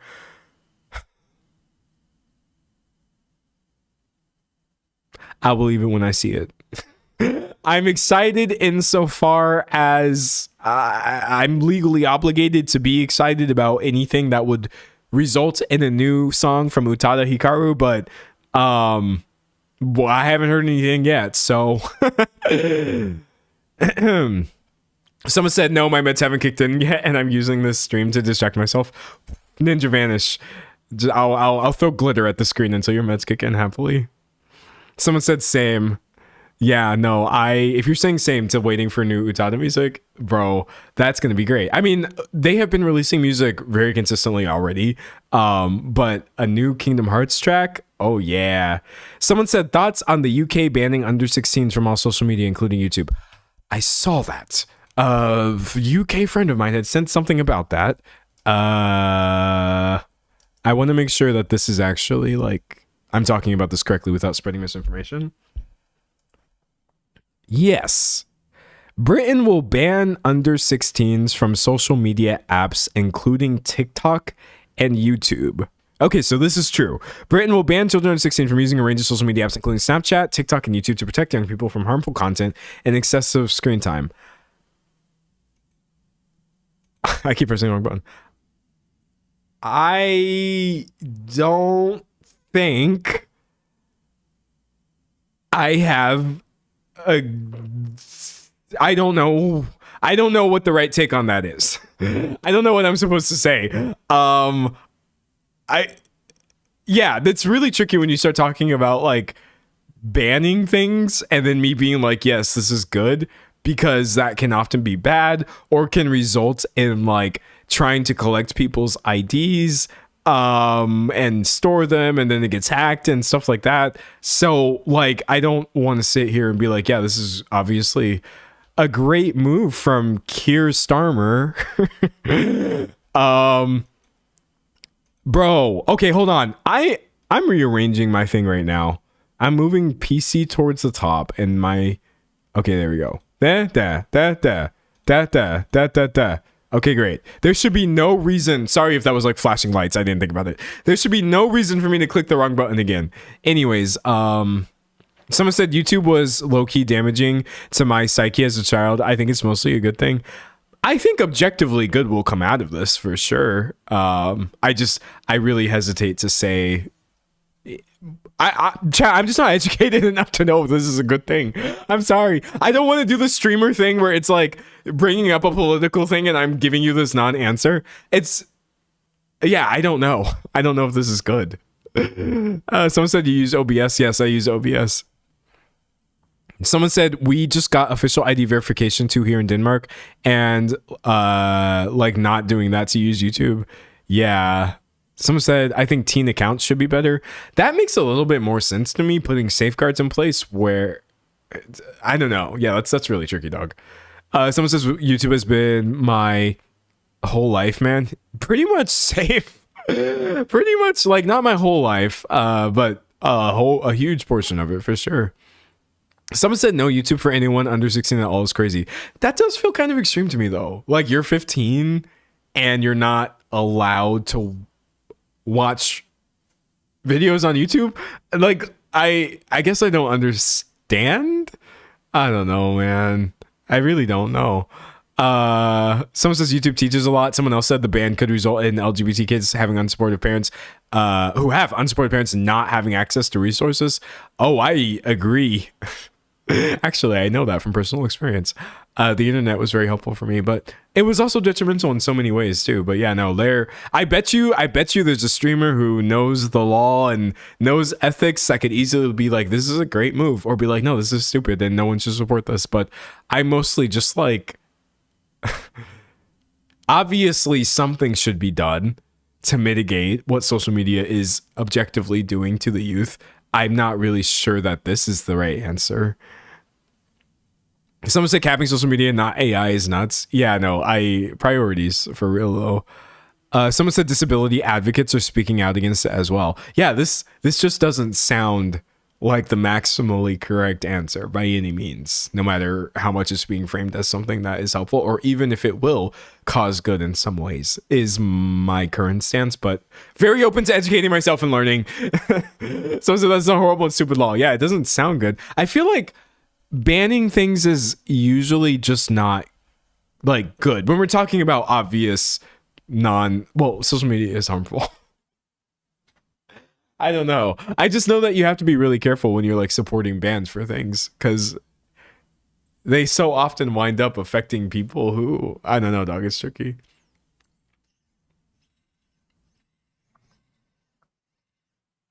Reading chat. Someone says censorship plain and simple. Yeah, no, I want something to be done so that people who are under 16 are less likely to be traumatized and manipulated by their social media algorithms, but this wasn't it. I don't know if that's what anybody was actually asking for. I don't think so. Someone said they can still watch YouTube, like no comments. Is that true though? If that's true, maybe that's different though. I don't know, but saying banning from social media apps really makes it sound like you can't do that. Like you just can't use them at all. So I don't know about that. Sometimes I don't think it's gonna work out well. I don't think so. I see a few people mentioning Oliver Tree. I had mentioned that close to the beginning of the stream, mostly just to say that it's sad that an accident happened where multiple people lost their lives. I was sorry to hear it. Someone said maybe regulate the social medias instead. Yeah, crazy hot take.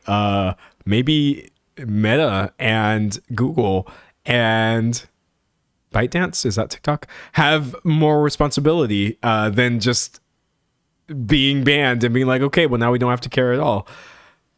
I feel like we've also been telling the same stories about how these things are harmful because of the oversight of the social media platforms for literally years now, going on decades actually, which is crazy to think about. That's what that whole new movie is about, The Social Reckoning. So yeah, no, dog, like, nah. But yeah, now you see how I react to new info in real time. Very slowly and probably in a boring way that might feel like fence sitting, but I'm usually just trying to like think about multiple things at once. Someone said Meta glasses are getting scary too. Dog, I'm so over the Meta glasses, and I think the thing that I hate the most about them, Meta's AI glasses, is low key. They kind of look like the glasses that I'm wearing, which really pisses me off. Really pisses me off. How dare you design them after what is actually quite a flattering shape to me personally? Well, then again, I have yet to meet a pair of frames that I didn't fall in love with, but like, dog, I hate that aspect of them for sure. But yeah, no, jokes aside, why did we need AI glasses? Why do we need to have the ability to record everything that we're seeing? Was it not enough already that we had our phones that are doing this? Oh, conspiracy corner. Conspiracy corner. Not a conspiracy because I don't enjoy spreading conspiracy theories and rumors. My phone has been listening to me more. My phone has been listening to me more. And I hate it. I can't say why. Maybe I'm just getting like clumsier or something, or like I keep accidentally hitting the AI button or whatever. But I keep saying things and then Google will respond. Or like I realized that I was recording myself in some way without realizing. And I keep noticing after the fact, I'll look down and be like, oh, what? My last 3 sentences were being saved into Google. And I didn't realize that because I guess I hit the button. But it's like, do I keep doing that? Is it getting easier to get Google to listen to you? I don't know, dog. I really don't like it. I don't like it at all. Someone said, no, yes, same. Like I get stuff that I mentioned in Convo and then so like immediately. Okay. I hate telling people this because it makes me sound very delusional. Listen. I'm open to the idea that this is just some sort of weird fallacy, but I will literally mention a movie out loud, sitting in front of my phone and my TV, and then that movie will pop up literally like clockwork, probably by the end of the day. It's by the end of the day now. I have like always had this experience where I will say something in real life and then I will start getting results for that despite never having searched for it. But it never used to be the same day. Nowadays, it's always the day of. I could literally like, let's think of something I haven't mentioned yet on this stream. Obsession, the movie Obsession. Let's say I had never actually talked about that movie and I'm like, oh yeah, I'm thinking about maybe seeing Obsession later. I don't know. And then I get an ad, Fandango, buy your tickets to Obsession right now by the end of the day. Why is it me and my family members and all of my friends all having the same experience? Sure, it could be nothing. It could. That's the way data actually works. There can be multiple people thinking they're experiencing something and they're just not. And you have to accept that. But it just gets harder to do when the turnaround time for them showing me results for things that I never searched for is just getting shorter and shorter and shorter and shorter. Now I'm almost like, I wouldn't be surprised if like I was to say something and then the next time I open my phone, there's results about it. It's so annoying, dude. It's so annoying. Someone says, was this not proven? I could have sworn that it was proven that Alexa and all those voice assistants just flat out listen to you. Well, they're clearly always listening to you on some level because they wouldn't hear you call for them. Right now, I could say the magic words. I won't say them because I don't want to activate half of y'all's devices, but I could say the magic words and everybody's phone would start listening unless you turn that off, which is a smart thing to do. But yeah, no, like, dog, it's bad. Someone said we're all cam girls in the surveillance state. And that's why we gotta serve. No, just kidding. Bad. Bad. Someone said I'm on Apple and I'm having similar situations occur. And like I experienced earlier when I turned my computer on, Apple's going heavier into this AI stuff. But yeah, I just have to be careful because I don't want to be one of those people who's like, oh, dog, you know, like insert crazy conspiracy theory. I'm just talking about my own personal experiences. They may map onto reality or they may not. Who knows? Not me. Someone said I just deleted Chrome off of my phone and it's gotten a lot better. I believe you. I literally do. Reading content. Someone said we need those camera covers of the old days, physical and all. Yeah, for real. Like just, oh man. Someone said Siri AI will read everything on your phone. It's happy to do that. Actually, let me see if I can find it. I think it was the Google Pixel 10 because I was thinking about upgrading at some point. And they were so excited to tell me how every single thing that I now do on my phone, even though I know that this is already the case, I'm not silly. All of this is now being monitored by the AI and fed into Gemini. Here we go. More ways to work wonders with Google AI. The right info right when you need it. Introducing, here it is, Magic Q. A new suite of AI-powered capabilities for Pixel that proactively suggests helpful information right as you need it. A friend texts asking the location for dinner. Magic Q can surface the answer ready to share with a tap. And here you have this little demonstration. Hey, do you have the address for tonight? And the AI just automatically pulls that. Oh yeah, totally. You go here. And I'm like, I'm not so naive as to believe that my phone wasn't capable of doing this already without this update, but why? Why? Everything I do, literally everything I do, read, open, save, search, or receive is now just training data for an AI that wants to make me never have to think about anything ever again. I don't have to remember what the address was. My phone will just pull that from an app that I don't remember giving it permission to do so. No,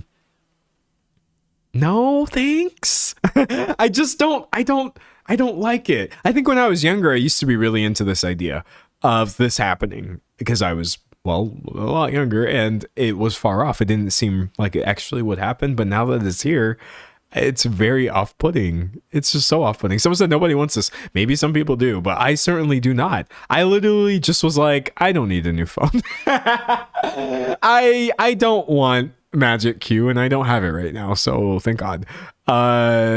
Explore Magic Q. Yeah, no, bro. Like, if you need to call an airline to rebook a flight, don't worry about hunting for the flight number while you're on the call. I need y'all to think about this a little bit. You are on a phone call with the airline, and someone says to you over the phone, "Oh, do you have the flight number?" And then the AI built into your smart device is like, "Oh, I heard them say that. Let me go search your email really fast." Brother, ugh. What is that, brother? That is literally, that was never the point of me having a phone. That was never something I was interested in, personally. So that's not like great. I don't think that's great.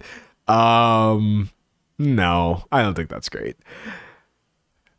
And someone said, also, can we talk about how manipulative the marketing is for these things? They want us to associate it with magic when really it's just surveillance. Yeah. Oh no, they're making it seem so cute. It's so easy. It's going to make your life so easy. Oh my God, magic and magic. And I'm just like, no, I really don't want the phone to just be a front for everything I do being collected and used to train quicker versions of spying on me. Oh my God, it's insane to me personally. Someone said I shall become a Luddite. Literally watch me become a technology hater. Technology is bad. Updates are bad. And no, I'm just kidding. Technology is life-saving for many people, but this isn't saving nobody. This is not saving nobody. No. Someone said DuckDuckGo doesn't use AI. Yeah, you definitely can extricate yourself from this. You don't have to experience this, is what I'm telling myself. And I'm trying to think very carefully about how I update my next phone. I think the thing that sucks is like, it's so easy to capitulate and just be like, well, I'm in Android. Let me just get it. It's not even like switching to Apple is useful when they're doing their Apple Intelligence thing. Oh, man. Reading chat. Someone said, I'm a cry. Crying is a valid response. That's very fair to do. Yes, I would agree. Some said phones should be used for cat videos and nothing else. Well, the world would certainly be simpler if that was the case. Someone said DuckDuckGo does use AI, though. Oh man, that's rough. Someone said, have you heard Vince Staples' new album? Yo, that joint was fire. I haven't finished it yet, but I was like, that joint was so good. Vince Staples in general was really funny, and his interview with Z-Way is masterful.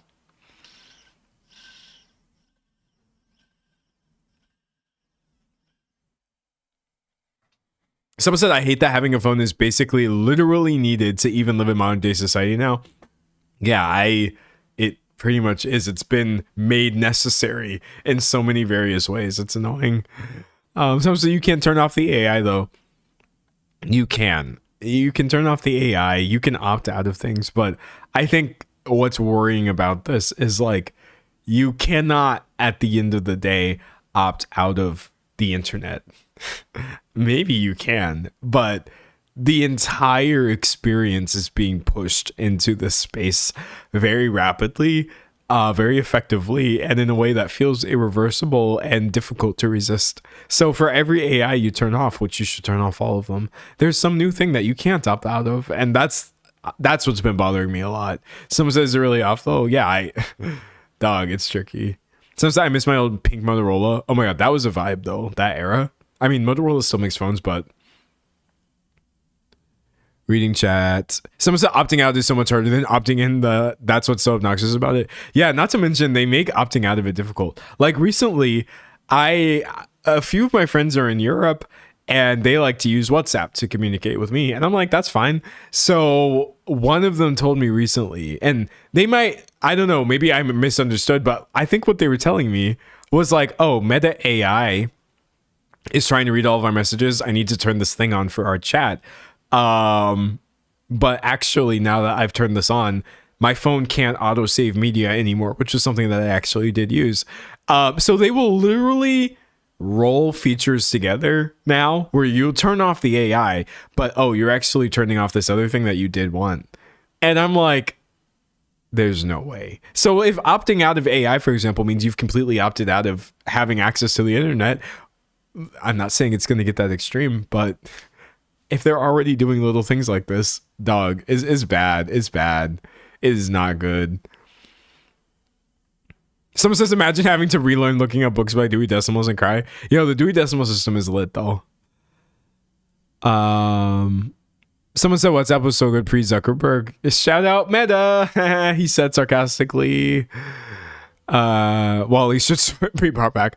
Adobe won't let me turn off AI. I've switched to Affinity. Adobe, let me not even start. It's garbage, man. Absolute garbage. Someone said they punish you for opting out. Yeah, they 100% do intentionally punish you for opting out at this point, and it's bad. Someone said my boyfriend and I have been playing this old snowboarding game, SSX Tricky. So every time you say tricky, my mind starts thinking about that. I feel like I remember that game. Was that on Xbox? I swear to God, for some reason, I have a memory of this game.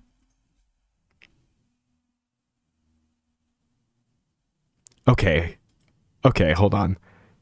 It was PlayStation 2, GameCube, and Xbox, and then Game Boy Advance. Okay, so I probably don't remember the original one because it came out in 2001. But I feel like people were still playing it when I was like a little kid. I swear to God, I remember SSX Turkey. That's so funny. Where did you pull this memory from? What made you think about this? So it's a PlayStation and PlayStation 2? That is crazy to me. Yeah, wow. This absolutely, maybe someone had it, or I heard it mentioned, or I saw it in a magazine or something when I was a kid. That is so funny. Someone said I loved SSX 3. Someone said that was my favorite game. Yo, let's go. I played it in 2001. That is so fire. That is hilarious. Reading chat. The original Xbox came with a snowboarding game, and I remember staying up till like 1 a.m. playing it. Yo, let's go. Gaming. But then you know what gaming has turned into? I actually wanted to talk about this earlier, but I didn't have the time to do so. Epic Games admits to AI usage. Oh, here we go. Fortnite maker confirms how it uses generative AI to help create concept art and designs for new skin. Capcom admits to AI usage. Capcom says it will use generative AI to speed up production. I swear to God that there was more of these and I'm misremembering. Let me see if I can find this.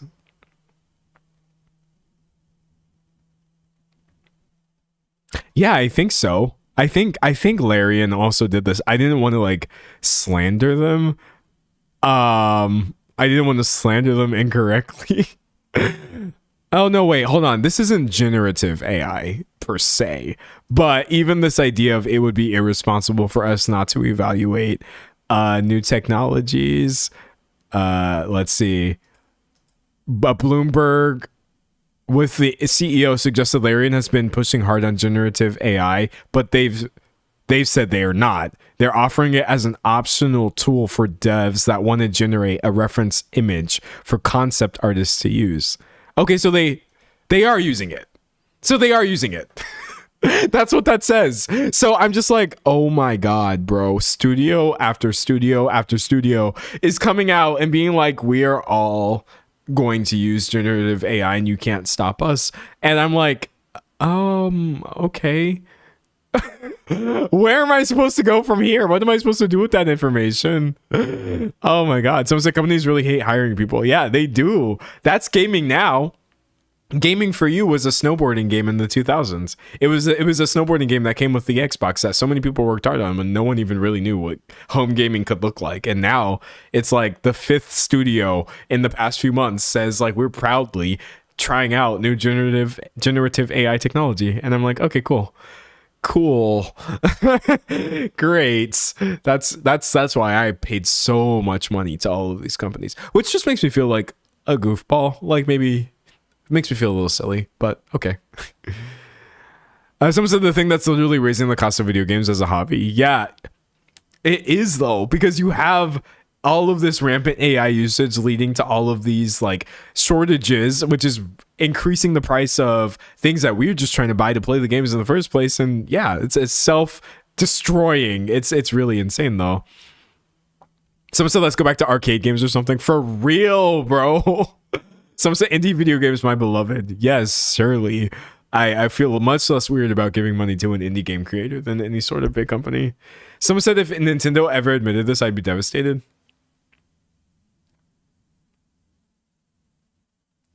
Like, here's the thing.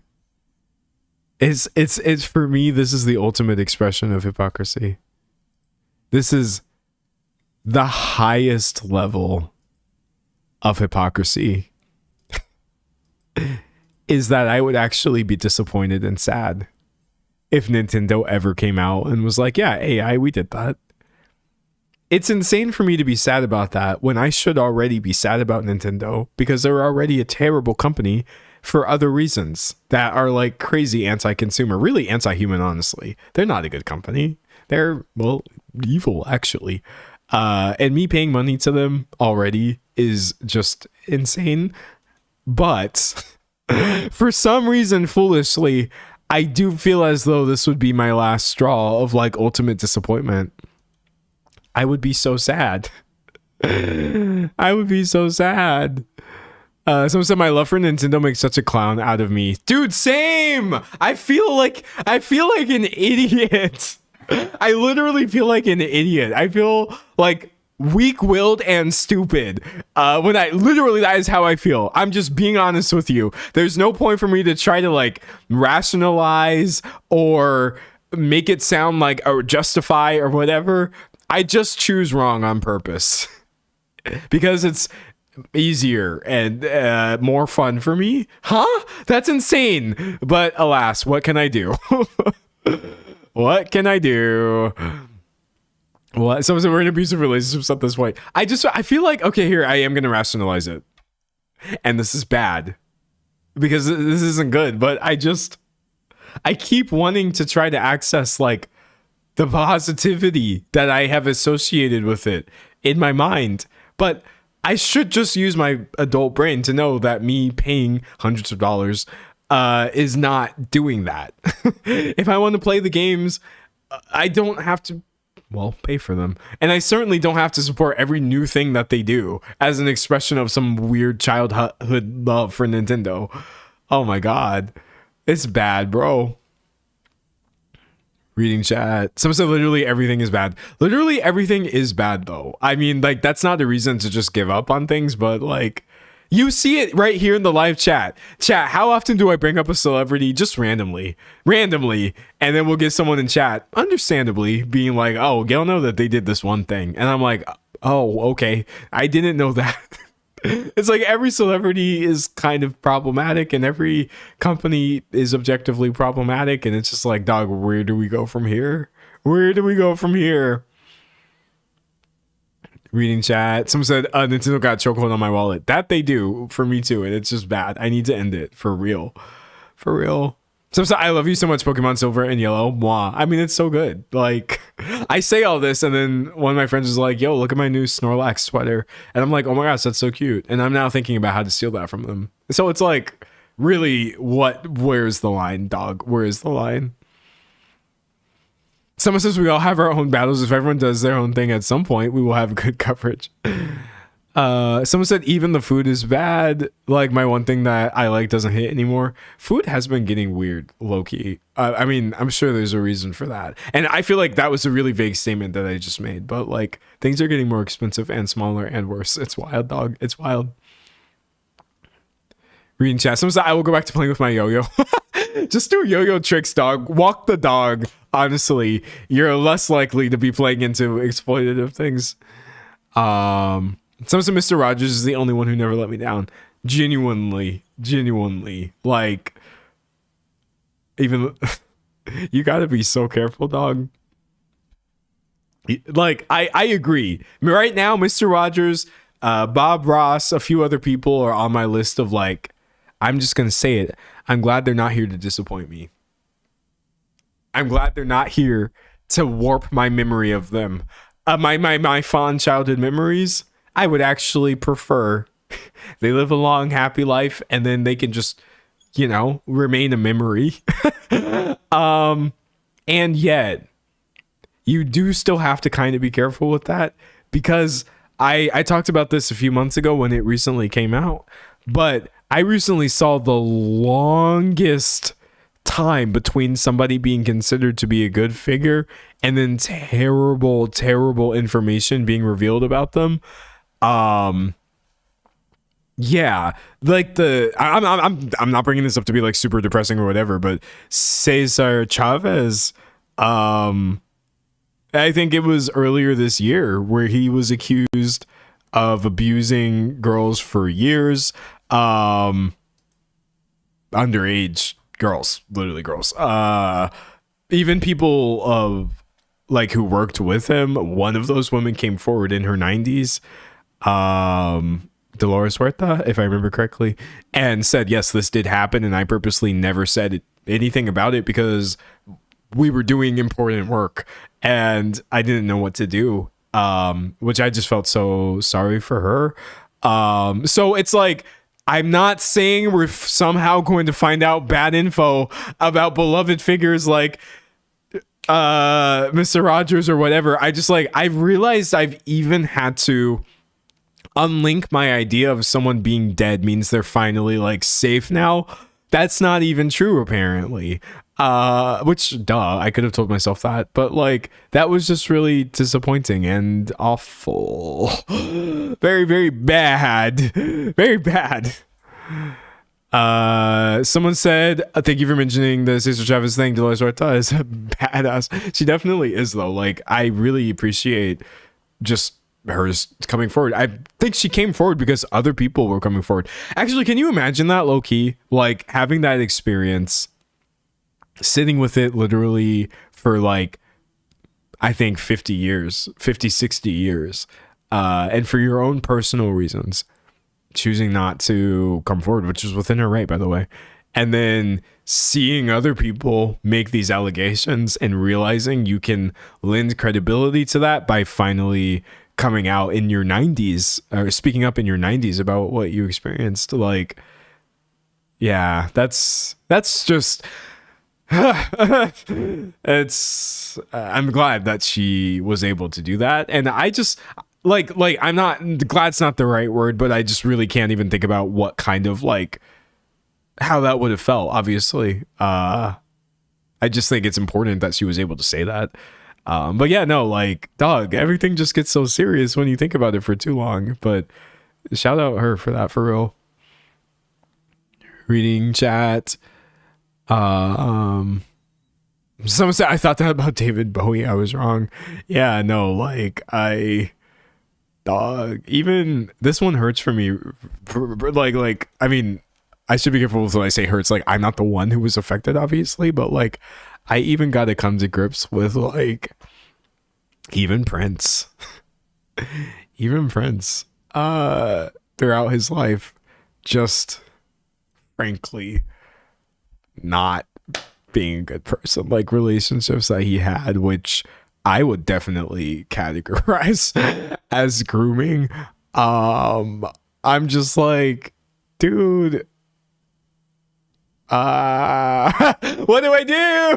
What do I do? I mean, it's better to be honest, right? I can't turn into like this Michael Jackson defender type person where I'm like, well, no, Prince is such an icon, I'm going to ignore everything shady or weird that he did or was alleged to have done or whatever. But like, it's just better to be honest and open about these things, even if it just is bad for so many reasons. Some said Prince, Michael J. Sadly enough, it's just so bad. Yeah, no, it's obviously the bigger issue here is that people are doing bad things in the first place, obviously. And my discomfort as someone who's a fan of someone's music is not the main thing that I would like to center. But if I could disconnect that from the gravity of the situation separately, I also do still feel bad about these things. Someone said, thank you for saying that. Yeah, no, it's just not good to idolize people for any reason. Prince did problematic things that should be discussed regardless of his contributions to music. They should not be swept under the rug at all or ignored or like not taken seriously because of the other things that he did that I happen to. But it doesn't matter. My feelings don't like matter, is how I feel when it comes to discussing these things. It should never be a case where somebody's coming forward and they're like, oh, I experienced this. And you're like, well, my feelings about this artist are why I'm not going to listen to you. Crazy. No, that's not it. Just stop, dog. Someone said, why are they always famous? I think it's like fame enables you to do things. Because now this is going to sound really depressing, but like there's a lot of bad people who are not famous. A lot more than ones who are famous, but I guess if you had anything in you, any tendency towards anything that was bad, and you get this massive access, that is what sort of winds up happening. Reading chat. Some say I'm afraid of giving money to artists / authors because of this. It's understandable. It literally is. Someone said I hate the separate art from the artist. Like, no, y'all know my stance on this, and maybe you're new to the stream, but I'm gonna give it to you.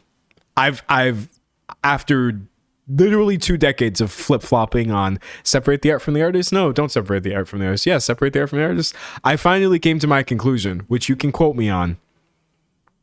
You don't have the power to separate the art from the artist. You can't do that.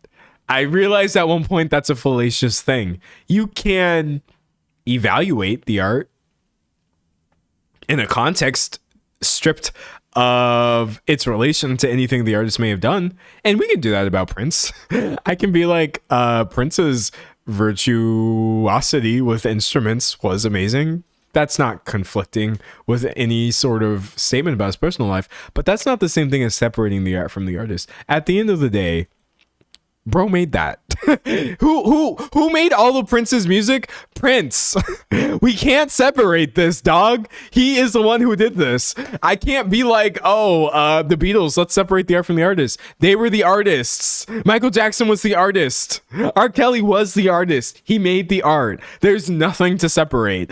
I don't think that means you have to shut down discussion of people's artwork, but I'm sorry.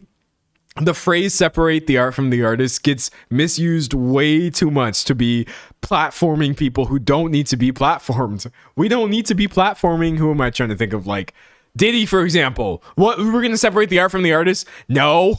Take him out of your playlist. Get him out of your playlist. Dog.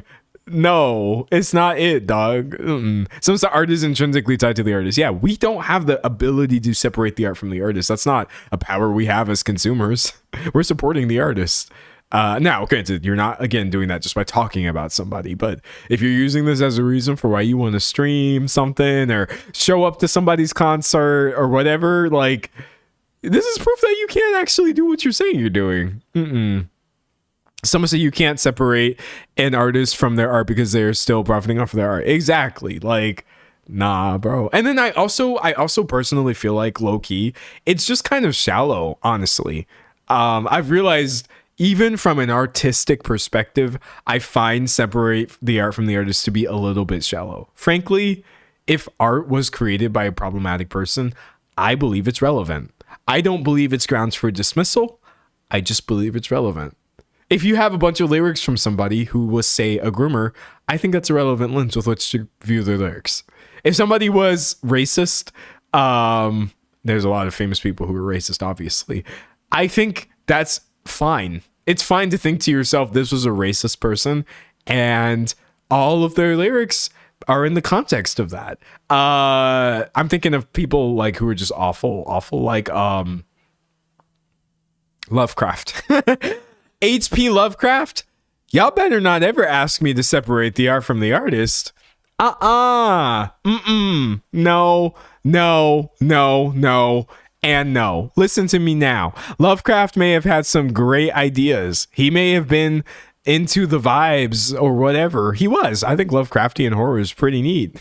But I don't have no damn responsibility to separate anything. I view his entire canon through the context of this man's crazy racism, because like it's also a valid lens with which to view things. It doesn't make the work less than. It doesn't mean if you're into like scary cosmic horror you're being racist, but like yeah, it's relevant. It's relevant. Oh my gosh. Someone said Lovecraft. Yeah, no, Lovecraft was not it, bro. What was wrong with dude? What was wrong with dude? Someone said, who is he? Oh, for those not familiar, H.P. Lovecraft was a writer. He wrote, I think, short stories, I want to say mostly. Or I could be wrong about that. But he's kind of known for like Cthulhu and a bunch of like cosmic horror type things. It says a writer of weird horror, fantasy, and science fiction. He's very, very, very influential to the point where you get a whole page for Lovecraftian horror, which is still emulated to this day. You can see literally like one person's aesthetic kind of having influence from the 60s all the way up through the 20s. Like it's annoying having people like this also be racist. Someone said, wasn't he the one who named his cat, you know what? He literally named his cat a slur. He literally actually named his cat a slur, if I remember correctly. And I think I remember correctly. I could be wrong about that. Maybe that's a misnomer or something. Like I'm misremembering, but bro was vile. He was literally vile. It's just a terrible person for sure. I still see the influence of his work everywhere, and I don't think anybody who was inspired by him, racism played into it. No, but like I don't think you should continue to idolize him is how I feel. You know, sending out awards to black authors with his face as the trophy. This literally happened, if I remember correctly. Let me see if I can find this. Nnedi Okorafor on H.P. Lovecraft Award. Oh yeah.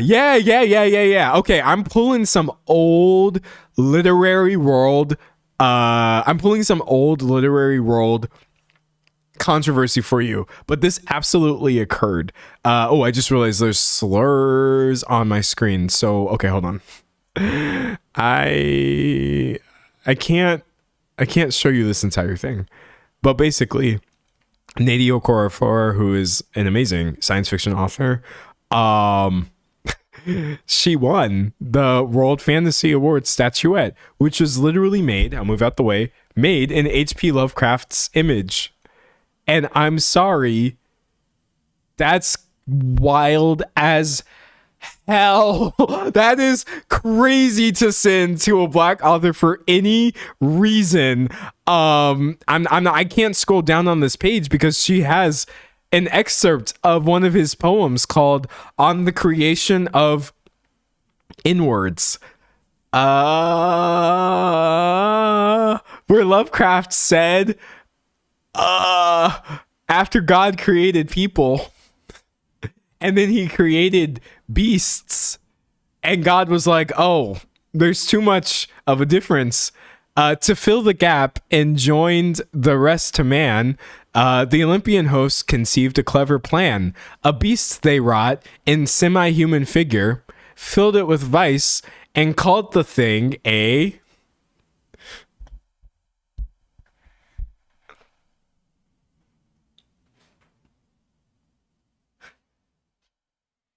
This is the level of racism that people are willing to overlook, by the way. This is literally you could be this much of a vile person, this terrible of a human, and people will be like, we're going to use his image as the basis of the World Fantasy Award and then ship it off to black authors in the 2010s. So Nadia Okorafor posting a blog post and being like, what are y'all doing? I think was very necessary. It's good when we call things like this out. You should know. There's no reason to ever really idolize or commemorate this person. You can say whatever you will about the work, but dog, that is crazy. Oh, no. So I'm saying they'll say you're overreacting. No, they will, though. They will. Yeah, no, that's nasty, bro. And that happens a lot. This is the separate the art from the artist that they're asking us to do, by the way. There's nothing to separate. Not in this case anyways. Now, again, I feel like Lovecraft is a particularly egregious example, but he's pretty useful because it makes it easy for me to explain where I'm coming from. Oh God, I can't leave the stream off on that. That was the most vile racist thing I've ever read out loud. Wait, I need another poem. Hold on. Ogden Nash, The Fly. You know what? Someone may tell me, D'Angelo, Ogden Nash was also racist. I'm sorry. I'm going to leave you with this instead. My favorite poem of all time today, right now, because it was the first one that I thought of. Ignore the AI summary on this website. God in his wisdom made the fly and then forgot to tell us why. That was my favorite poem when I was a kid. I used to just tell people that. Let's be like 5 years old. Like, you want to hear my favorite poem? God in his wisdom made the fly and then forgot to tell us why. I have always just been blatantly seeking attention by saying stupid things. But yeah, I'm going to leave you with that funnier poem. Please dump the racism from your mind because that was crazy as hell. And I will see y'all on whatever day comes next. Thursday, I guess, for me. Bye, everybody. Oh my God. All right. Let's see.